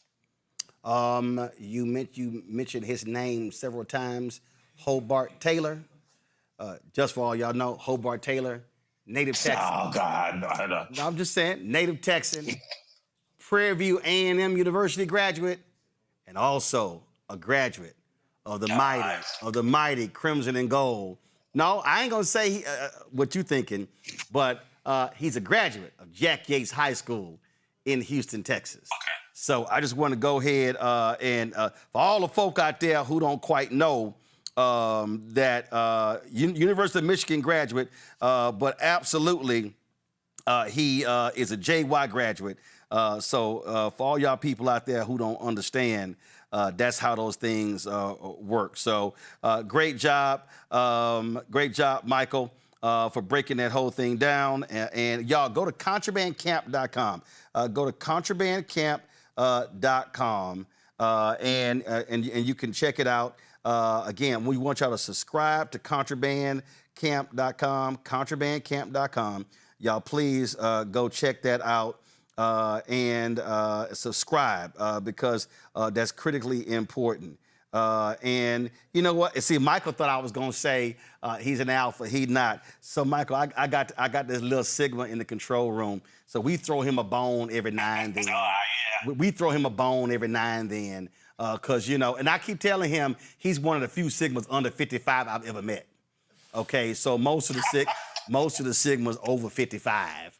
And so Hobart Taylor, Terrell, part of your little youth group. So again, there your bone. There you go. But you know that's one compared to thousands of alphas. Let's go sit your ass back down in the control room. Because guess what? You work for an alpha, Terrell. All right, Michael. I appreciate it. Thanks a lot. Thank you for having me. All right, y'all, going to a break. We come back. We're going to chat with Wanda Durant about what they're doing with back to school here in the nation's capital in Maryland, Virginia. You're watching Roland Martin Unfiltered on the Black Star Network. Support the work that we do, y'all. I keep telling y'all, we ain't got millionaires and billionaires who will contribute to our show.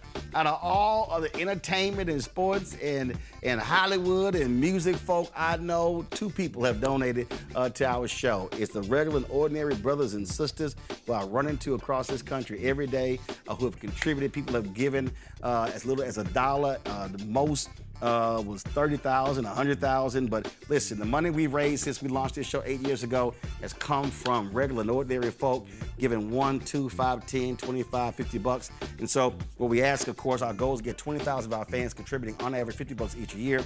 That's $4.19 a month, 13 cents a day. Supports all the shows on the Black Star Network, including my show. So if you want to contribute via Cash App, use the Stripe QR code. You see it right here. That's with credit cards as well. Checks and money order, make it payable to Roland Martin Unfiltered, P.O. Box 57196, Washington, D.C., 20037-0196. PayPal's R Martin Unfiltered, Venmo, RM Unfiltered, Zelle. Roland at RolandSMartin.com, Roland at RolandMartinUnfiltered.com. We'll be right back. All right, folks, let me get personal for a second. My mom had questions about her Medicare, so she called Chapter, a Medicare advisory company, and she texted me right after saying it's a great benefit. It was easy. A real person walked her through the whole thing, and now she understands better what's going on. But it's not just her. A woman in Yonkers wrote in saying the process was so simple, the enrollment was easy, and she was so glad she called. Then there's Marilyn, 90 years old, in Florida, living on Social Security. Her premium climbed every single year north of $400 a month for coverage she could barely afford anymore. So what does she do? She called Chapter. They found her the same top-tier coverage for hundreds of dollars less. 90 years old, and finally somebody in her corner. I hear stories like that again and again from our community. The Medicare system was not built to work for you. Too much fine print, too many plans. Yet Chapter's advisors are independent and honest, the only Medicare advisors that compare every plan nationwide. They're focused on one thing, what actually works for you. If you're already in the right plan, they'll tell you. No games. And people who switched with Chapter saved an average of $1,100 a year. All it takes is 20 minutes. You talk to a real person, and it's completely free help. So call Chapter at 724-264-8281, 724-264-8281. That's Chapter. Let me ask you a question. Why do so many people seem to think they know black men so well? What they think we want, what they think we need. Hell, they even tried to tell us why and how we voted, but never had a conversation with us. Never asked us how we felt, what brings us joy, what makes us angry, what makes us scared. How do we live? That's what this show is about. No translation, because we don't need anybody speaking for us. We can speak for ourselves. This will be a show where we bring brothers on that you don't see on every other talk show. Nope.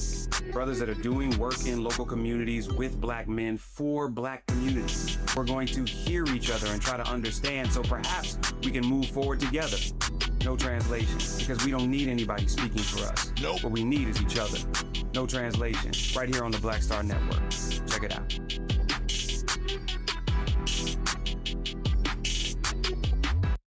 I'm Ryan Wilson, CEO and co-founder of The Gathering Spot, and you're watching Roland Martin Unfiltered on the Black Star Network.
So, of course, we got many people going back to school, and resources are critically important, especially with what's happening with the economy. This weekend, the Durant Family Charitable Foundation was going to be providing school supplies. And joining us right now is Wanda Durant. Of course, she is the mother of Houston Rockets star Kevin Durant, the most important team he's played for his entire career.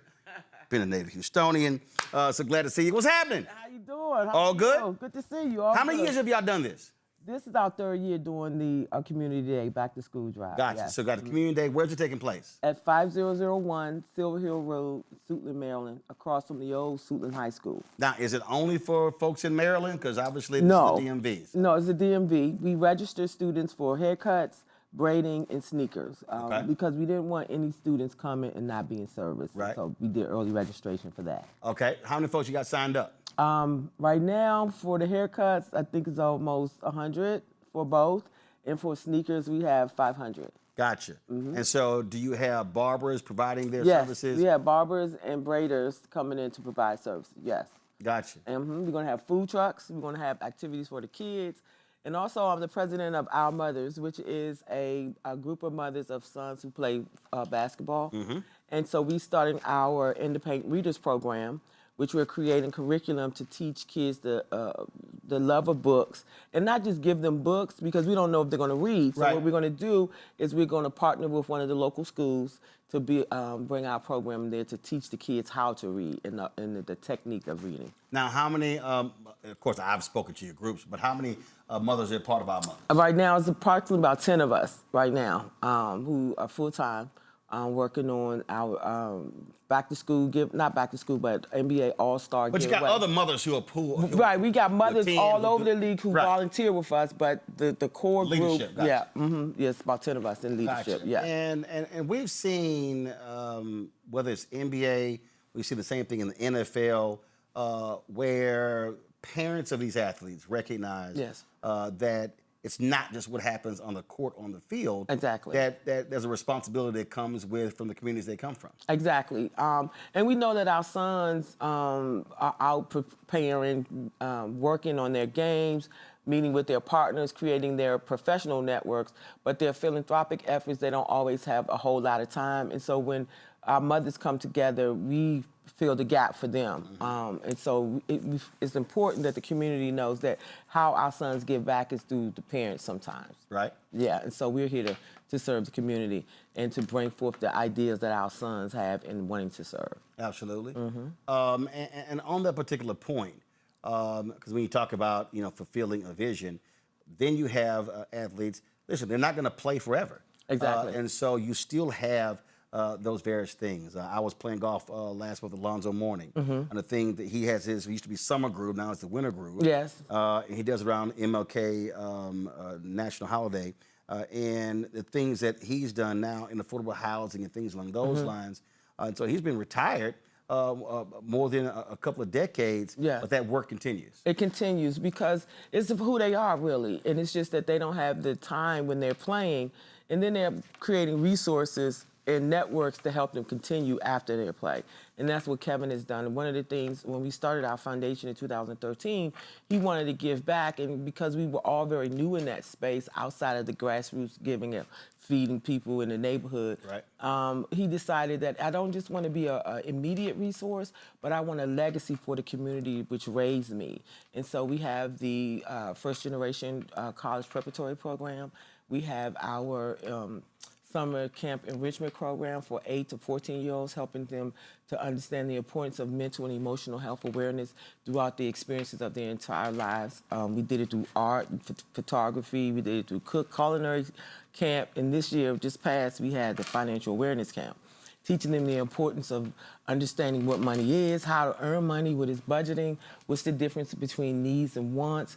We had a makeshift bank at our facility and a store. They had to apply for the job. And we taught them that, when you ask your parents for things, it just doesn't fall off the sky. And these are the processes that they have to go to and to afford you some of the things that you want and the things that you need. So I didn't get to y'all event this year because this year's NBA All-Star Game was crazy. Yes, it was. And the time threw everything off. Yes. Everything was early. Exactly. It was crazy. Yeah, we had to pivot, but it worked out. It worked out. A few years ago, when I was at TV1, yes. I actually, we actually went to. It was when it was in LA, and we did a special on NBA players and philanthropy. And a lot of people going, "Why are you going to the All-Star game?" I said, "No, y'all don't realize." One, I said people don't realize the number of philanthropic things that are happening. Yes. The amount of money these players are raising for their foundations.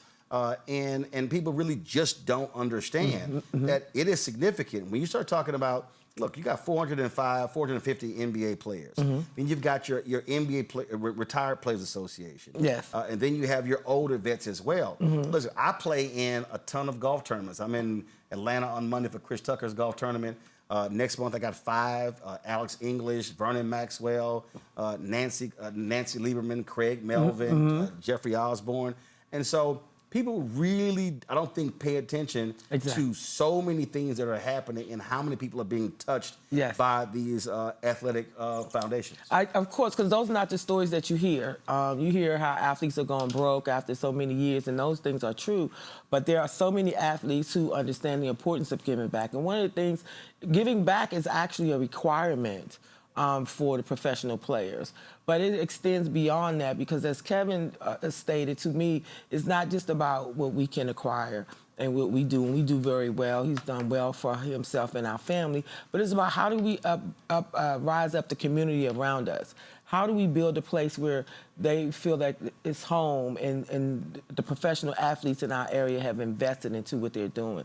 And so it's important for the community to know, and and shows like yours bring awareness to some of the things that's going on that's unknown to the general population. Oh, absolutely. And so, you know, again, so many people don't realize it, and I think people do take it for granted. And you talk about doing well. I think your son only one of 4 NBA players to exceed $500 million in career earnings in the NBA. Okay, well, go ahead, keep talking. And again, and that's just on the court. We ain't talking about the shoe deals. So all major. And that's the other piece that I'm always trying to get our people to understand. And I've had this conversation with many athletes as well. And that is, there is massive generational wealth that is accumulated. Yes. The question then becomes, do we retain it, and then how do we then weaponize it for our community? Yes. And that's something that I always talk about, and even what I do in terms of personal giving for National Association of Black Journalists and others. I say to folks that, listen, this is important for how we were able to build Black institutions. Yes, it is important. And one of the things, and how we do that is we have to build the communities. We can't, one of the things that Kevin has said, and I keep emphasizing what Kevin has said because this all started because of his career. And so what he said, I want to be a part of building our community so our community doesn't feel like we have to be successful and leave. Let's build a place where they want to be successful and stay, and to encourage the next generations on how to build a successful community. I think it's important that we realize that. Like I tell people, I grew up on one end of the road, and now I live on the other end of the road, but I'm not far off. Right. Because the community know I'm at home. I go wherever I want to go. I'm warmly and welcomed by everybody because they know I'm in it for the thicket of it. We have some interesting activities going around and helping build up the community, some which we can't disclose as of yet. And I know the public know that we were in partnership for Six Flags, the old Six Flags, and so we're still working on what that looks like. And so when Kevin said that, he put his money where his mouth is, his effort, built a team for our family office to support his dreams of growing and building up our community. And he's doing lots of it in the media, too. And I've been meeting and actually have a conversation with him about that. 'Cause I've been watching the media stuff he's doing. Let's go to some questions from our panel. Larry, you're first. Yeah, sir. You know, first of all, thank you for all your philanthropic work. It's really important. Thank you. And I know that the DMV is obviously home base, and you talk about this event. Have you thought about, as over the next couple of years, expanding multiple sites throughout the DMV? We would love to do that. I'm the president of our family foundation, And one of the things I think is important is that I realize that I don't need to reinvent the wheel. There are other nonprofit organizations that are doing great things. And if we partner together, I think we can blanket whatever area we decide to blanket. But I would be willing to move this effort anywhere where we can support the communities that are in need. Joy. First of all, I love this. And I personally want, a Black Open Society Foundation. What are you all doing to focus on bringing money into your foundation so that you all can grow and its footprint? I think sometimes we think of foundations giving, but there's many times they also take money from others so that they can expand their capacity. Of course, donors are more than welcome to support our efforts. We have long-term support from companies like JMA Solutions, Ideal Electric Company, individual donors like Danielle McGahee, partners that Kevin has garnered over the years. And so donations is very much needed for the philanthropic work. And yes, my son is doing very well, but he can't be the only one who support the efforts that we put forth to help the community. So donations are welcomed. What's the website? The website is DurantFamilyCharitableFoundation.org. All right, then. Greg.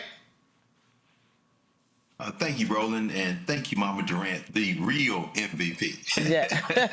Listen, I just want to, do you mind saying a word about how the foundation has begun working with historically Black colleges? I know y'all made a significant investment in Bowie State University. And yes. Could you say a little bit about that? Because often the criticism of so many of our athletes is, well, why don't they play at HBCUs? Or why don't they? But in your family's case, you have certainly worked in your very own backyard, beginning with Bowie. So thank you for all the work. And thank you so much. Bowie was one of the places that the AAU tournaments were held when my sons were in Young Boys in the AAU organization. And because it's such a staple in Maryland, the oldest HBCU in Maryland, of course we wanted to support it. And so Kevin felt like not only do I want to support the University of Texas where I've gone and where I played, but I want to support the oldest. Ooh, don't mention that school. Don't do that. Don't do that. Don't mention that. You can't mention that school in this studio. Sorry, but being a Texas A&M graduate, but go ahead. And so he said, that school that Roland doesn't want me to mention, and so he said it's important to give back at home, and it just kind of ties into his effort that we have to build up home. And also, we not only did we support Bowie, but we also supported the conference that happened in North Carolina, a few HBCU conference. I think it's in the second year. We were a lead sponsor 2 years in a row. And so HBCUs are colleges that our students want to go to, and some of them are partnering with us in our first generation college preparatory program. And so it's a big part of who we are as a community. And we at the Durant Family Foundation and Kevin want to continue to support it. What's the one thing you really want to do at the foundation you haven't done? The one thing that I really want to do, and we're working on it, is we have this On the Rise program where we impact the thinking, the thought processes, and the filters of young people, helping them to deal with some of the experiences they have, some good, some bad, but we just want to be there to help them to navigate through that. So we're working on our curriculum, and it's called the Real MVP On the Rise program, where we mentor students from ages 12 to 15, 50 boys and 50 girls. That's going to be our pilot program. And hopefully we'll get that underway by January of 2027. You get a new crop of players every year, which means you get a new crop of mothers every year. Yes. Do y'all sort of have an onboarding training? Let me walk y'all through what y'all about to deal with, sort of conversation. Well, I mean, like the league has its rookie symposium. Do y'all have one for the mamas and the daddies? We do. There are a few family organizations that we are part of, and it's called, we lovingly call it All in the Family, where we have access for mentorship with parents. Some parents, they're wide-eyed and bushy-tailed. So some experiences you just have to let them experience. But we are there. I get calls from mothers all the time sharing. I'm known as a safe space for mothers to download and to vent. I encourage them to build up their own lives inside of their son's career. I know you want to see them off, but they're young men. Yeah, because I mean these parents, and the reason I keep saying parents because daddies are there.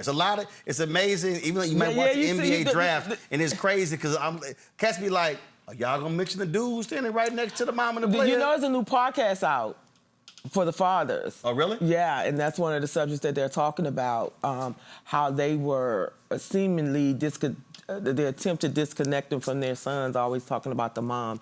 And in my case, primarily, I was a single mother for the majority of my son's life. Right. My sons knew their father, know who he was there, how he was there. And so, but they have gravitated to Mama Durant because my son gravitates to me, right? First of all, I done trash talked him at All-Star games, so you know he talked that Longhorn stuff too. So yeah. but the reality is, listen, there are some players, and as you said with you and Kevin, single mother. But the reality is, there are a lot of players. Dad is there. Dad is with mom. They're involved. They've been in the process. And it's so many. And what's crazy now is the number of former NBA players whose sons are now in the NBA. Yes. So you can't avoid it. But I do understand, you know, their plight with that. I understand even personally how it happened. I think how the world became to know who I am because after every game, my son would come and hug me. His dad was there a lot of the times. He didn't go hug him, but he came and hugged me. And so, you know, which son's just gonna go hug and kiss on their dad like that in front of TV? You know, I don't know, but I understand it. I understand it is what it is. But I'm gonna be Mama Durant no matter what. Yeah, Mama Durant also was also yelling at some players too. You about to walk onto the court a few times. A few times because they was trying to beat my baby up because he was just lighting them up on that court. But it's all good. Did Kev have to tell you, Mama, I'm gonna need you to relax? No. He has never said that to me. He may have given me a look, but one thing that happened, one time I was fussing at the refs, and the refs called him for a foul and looked at me, and he just looked at me like, Mom. And I just was like, okay, I'll chill out. Like you good? Like you about to get me kicked out the game? Right. And one time we was doing preseason, I was at the game and I was fussing, and the ref said, Mom, we still in preseason, not today. So they know I'm very energetic at the game. Yes. Oh, absolutely. Yeah. So you been getting loud in Houston Toyota Center? Yes. After almost 20 years, yes. That's still my baby out there. We're going to have to go to a game in H-Town again. Let's do it. Again, that's home. I'm born and raised in I'm Houston. going to invite you to come. Let me know when you're there, and hopefully if I'm there, then we going to sit together. No problem. Let's do it. Listen, I can do this show from anywhere. Let's do it. That ain't no thing. No thing. We do it. Yeah. All right. So okay. we got Fred VanVleet back. We're expecting great things. Listen, I mean, we got the ball out this year because I wasn't happy last year. I'm expecting great things. So. All right. So in May, I'm like, let's win this West. Let's do it. Absolutely. It's going to be some good games in the West. So, yeah. So I'm expecting us to come out the West, so I'm going to call it now. All right, cool. Okay. Well, I'm calling as well. Okay, all right. And so, listen, I'm through and through H-Town. I don't cheer for nobody else. When I moved to Chicago, they were like, you cheer? I'm like, hell no. I ain't care about no Bulls. That's right. No Cubs, no White Sox. That's right. I ain't give a damn about no Nationals or Wizards here. Like, I'm a Wizards fan because I'm home. But just home. Because I'm home. And I'm fine with that. My whole deal wherever is... my baby goes, I got to go with him. But see, I tell people, you should be cheering people where you from. I don't know what Jamel Hill is doing. What the hell is wrong with her? I'm like, how you a Pistons fan but a 49ers fan? Well, the Lions wasn't when I was there. I'm like, no, you got to go for home. That's right. And then Henry, who normally here, he trifling. He a Cowboys fan. From D.C.? And you have him in here?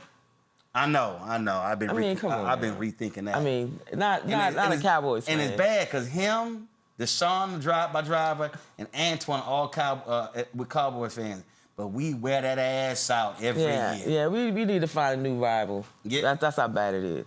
Find a new rival, or I need to find new employees? Well, no, you got to keep folk employed. Don't do that. Right, absolutely. You know, well, Anthony and Terrell, they Commanders fans, but that don't mean nothing. They ain't want shit. Yeah, so, well, that's all right. We prepping ourselves. We coming back. Y'all coming back? The days of the Hogs are on the horizon, okay? Okay, well, they play my Texans this year, so they might as well go ahead and get ready for that beating. So, okay, we'll see. We'll see. All right, time and location of the back-to-school giveaway. The back-to-school giveaway is going to be at our headquarters, which is at 5001 Silver Hill Road in Suitland, Maryland. The time is from 1 to 4, rain or shine. I'm going to be out there with my new hairdo, so if I could be out there with my new hairdo in the rain, you could come out and partake in the festivities. All right, sounds great, y'all. Durant Family Charitable Foundation. Please support what they're doing. The website again? The website is durantfamilycharitablefoundation.org. All right, then. We gotta figure out where I can put something or get. I don't know. Maybe with the shoes. Maybe we can get. We're gonna get you something over here because we need to be represented, right? Yeah, we got. I got the Nike Black History Month shoes. I got the golf shoes. I'm gonna figure it out. That's Eastside Golf. Those are the 1961. That's when they got rid of the Caucasian only rule. So those are shoes. Those are the Kaepernick Nikes they gave me. And then, Lamont Owen gave me those shoes right there. I got a pair. I got a pair for you at home. I got a pair. They're signed, worn game shoes from Kevin. We're gonna need a bigger damn space because he got. I think we may just have to put it in here. May have to put them down by the fireplace. I think those they're about 17. They're long. Yeah. All right, Juwan, it's good to see you. Thank you so much. Love you. Love you. And then, what the All-Star game is? What the next one? Arizona. Yes. It's gonna be that early damn stuff again. Well, we're going to be going out to do the same thing. We're adopting the school out there. And listen, so hopefully you'll come by and see us. The other reason I go they deal, like the NBA Newsmakers breakfast is nice breakfast. It's okay. They got real food at their breakfast. They got that thick ass bacon. Yes. And they even have grits at their deal. So I always go by their spot. Yes. So and we give out nice swag bags too. They got our swag bags, everything. I can't. Wanda made me give a speech. I'm like, Wanda, you know I get paid for this here. No, but she was like, no, brother, go ahead and say a few words. I get it. She's like, I'll give you about 15 minutes. And I was like, 15 minutes? Like, you know what I charge? I get it. I got to run from it myself. Well, I always enjoy seeing the mothers, and I appreciate y'all support as well. Thank you so much for your support. Thank you. All right. Y'all, that is it for us. Let me thank Greg. Let me thank Joy. Let me thank Larry, two Alpha brothers on the show. I appreciate that. You know my frat brother here, too. Baby, that's a youth group. I keep telling you that. Don't nobody talk about them signals. We got to support the youth anyway. Yeah, we got to support the youth. That's right, because he got baby milk all on his collar. Again, let me thank my panel. I appreciate it. Thank you so very much. Folks, please be sure to support the work that we do. I tell y'all, listen, our followers have been amazing since we launched this show 8 years ago. Our anniversary, September 4th. More than 50,000 people, bring that music down, please. More than 50,000 people have contributed to our show over the 8 years. Man, y'all support has been incredible. And so let's keep this thing up because we got some great things. I told y'all our new shows we got going on. First of all, we got A Balanced Life with Reverend Dr. Jackie Hood Martin. Wanda, you got to do that show. I got to get you on that show. Okay, let's do it. So that's every Tuesday, every Wednesday, The Other Side of Change with our two millennial hosts, Bria Baker and Jameer Burley. Every Thursday, we got Second Opinion with Dr. Ebony Hilton. That's every single Thursday. The Black Table with Dr. Greg Carr airs every Friday. What that new show, Greg? Greg still there? He left? Greg, what you got lined up? It's coming. I got a couple of scheduled coming up, man. All right, then. So, y'all, we got some new episodes of the Black Table coming. Of course, next Thursday, we're launching the new show, No Translation, with Jeff Johnson, airing right here. That's geared toward black men. And then, of course, Roland's Book Club airs every Friday. Great interviews with our book authors. Y'all got that Rolling with Roland graphic. And, of course, our one-on-one interviews We've had Earth, Wind, and Fire. We've had Jeffrey Osborne. I told y'all to get in the last break. What took y'all so long? Let's go. You need to pull a video up on YouTube. We've had amazing interviews. I'm talking about Malcolm Lee, Talik Kweli, Flex Alexander, Ray Chu, Sherry Shepard, Sheila E., God Torrey. My goodness, we've had Michael Ealy. We've had John Hope Bryant, Lou Gossett Jr. We had T.I., we've had, just so many amazing people. We're going to be going to L.A. soon. My girl, of course, Jane Kennedy Overton, she called me out of NABJ. She was like, okay, Roland, I got my book. We were doing this interview. We've been talking for a whole year. So we're going to sit down with her. We got some other great people. I've been seeing Kevin in his podcast, so we need to interview each other. Okay. I've been seeing his podcast. And so, y'all, we've had some unbelievable interviews with Roland. And so when y'all support, you're not supporting this show. You're supporting all of these shows because we believe in building a black ecosystem. I'm sick and tired of people hearing people say, man, we need our own. Well, we've created our own. What we have to do as black folks is support our own. Right. So if you want to contribute via Cash App, use the Stripe QR code. You see it right here, the Stripe QR code. You can use Cash App, click the Cash App pay button to contribute. That's also for credit cards. Checks and money order. There's all y'all folk who don't believe in that electronic stuff. I get it, but just give me some time. I got to open every single one of them envelopes, sign the back of it, take a picture, and send it. And so checks and money order, make it payable to Roland Martin Unfiltered, P.O. Box 57196, Washington, D.C., 20037-0196. Please make it out to Roland Martin Unfiltered, y'all, because that's the bank account that we first set up. So please don't put Roland, don't put Roland Martin, don't put Black Star Network, put Roland Martin Unfiltered. PayPal's R Martin Unfiltered, Venmo RM Unfiltered, Zelle, Roland at RolandSMartin.com, Roland at RolandMartinUnfiltered.com. Download Black Star Network app, Apple phone, Android phone, Apple TV, Android TV, Roku, Amazon Fire TV, Samsung Smart TV. Be sure to get our Roland Martin Unfiltered Black Star Network swag, our shirts, our T-shirts. People love our shirt. Don't blame me. I voted for the black woman. I love that one. Of course, Robert Patillo, he was on the show with his flamethrower. So we created a flamethrower shirt. We got some phenomenal stuff. So go to shopblackstarnetwork.com. And every single product y'all see in our studio, these are all black-owned companies. We created our marketplace segment. We got more than 50 companies, and we wanted to be able to support black-owned businesses. When you buy the products from shopblackstarnetwork.com, you're supporting those black-owned businesses, and you're supporting us as well. And so, y'all, check it out. You name it. We got books and backpacks and crossword puzzles and car solution, and we got grooming products and skincare products, and we got black-owned toilet paper. Did you know that we got some black-owned toilet paper and tissue? No. A company called Leafy. Hey, Sigma, run over there and get that. Bring me the tissue. That's right. Seriously, it's black-owned toilet paper company. Really? So they use bamboo because the traditional toilet paper, they use dyes in it. Mm-hmm. So they use bamboo. So, yeah, we sat here and so it's called Leafy. I'm going to take a look over. It's called Leafy. Wow. That's it. It's right. So, again, we got black-owned toilet paper and tissue. Come on, bring the box. You don't want to stop pulling your pants up. Hand to Wanda. All right, come on, Sigma. You almost dropped it there. Come on, Sigma. What them ass feet you got? All right, then. Yeah, so they use bamboo. Wow. Absolutely. So as opposed to the other tissue, like, you know how it start peeling and stuff like that? Mm-hmm. This doesn't. And so, y'all, we support black-owned businesses on this show. And so again, go to shopblackstarnetwork.com. shopblackstarnetwork.com. Support all these black-owned companies, y'all. We can't talk about, we need more black-owned businesses if we don't help them build scale. Lastly, Isaac Hayes' social media app fan base. We support that. Follow me at Roland S. Martin. Download it. Y'all, they got a new app called Spark, which will compete against Threads and Twitter. We're going to have it on soon, talk about that as well. So, again, y'all know we keep it real. We keep it black on this show. And it's about building up African Americans. So that's it. I'm going to see y'all tomorrow right here at Roland Martin Unfiltered on the Black Star Network. Hi!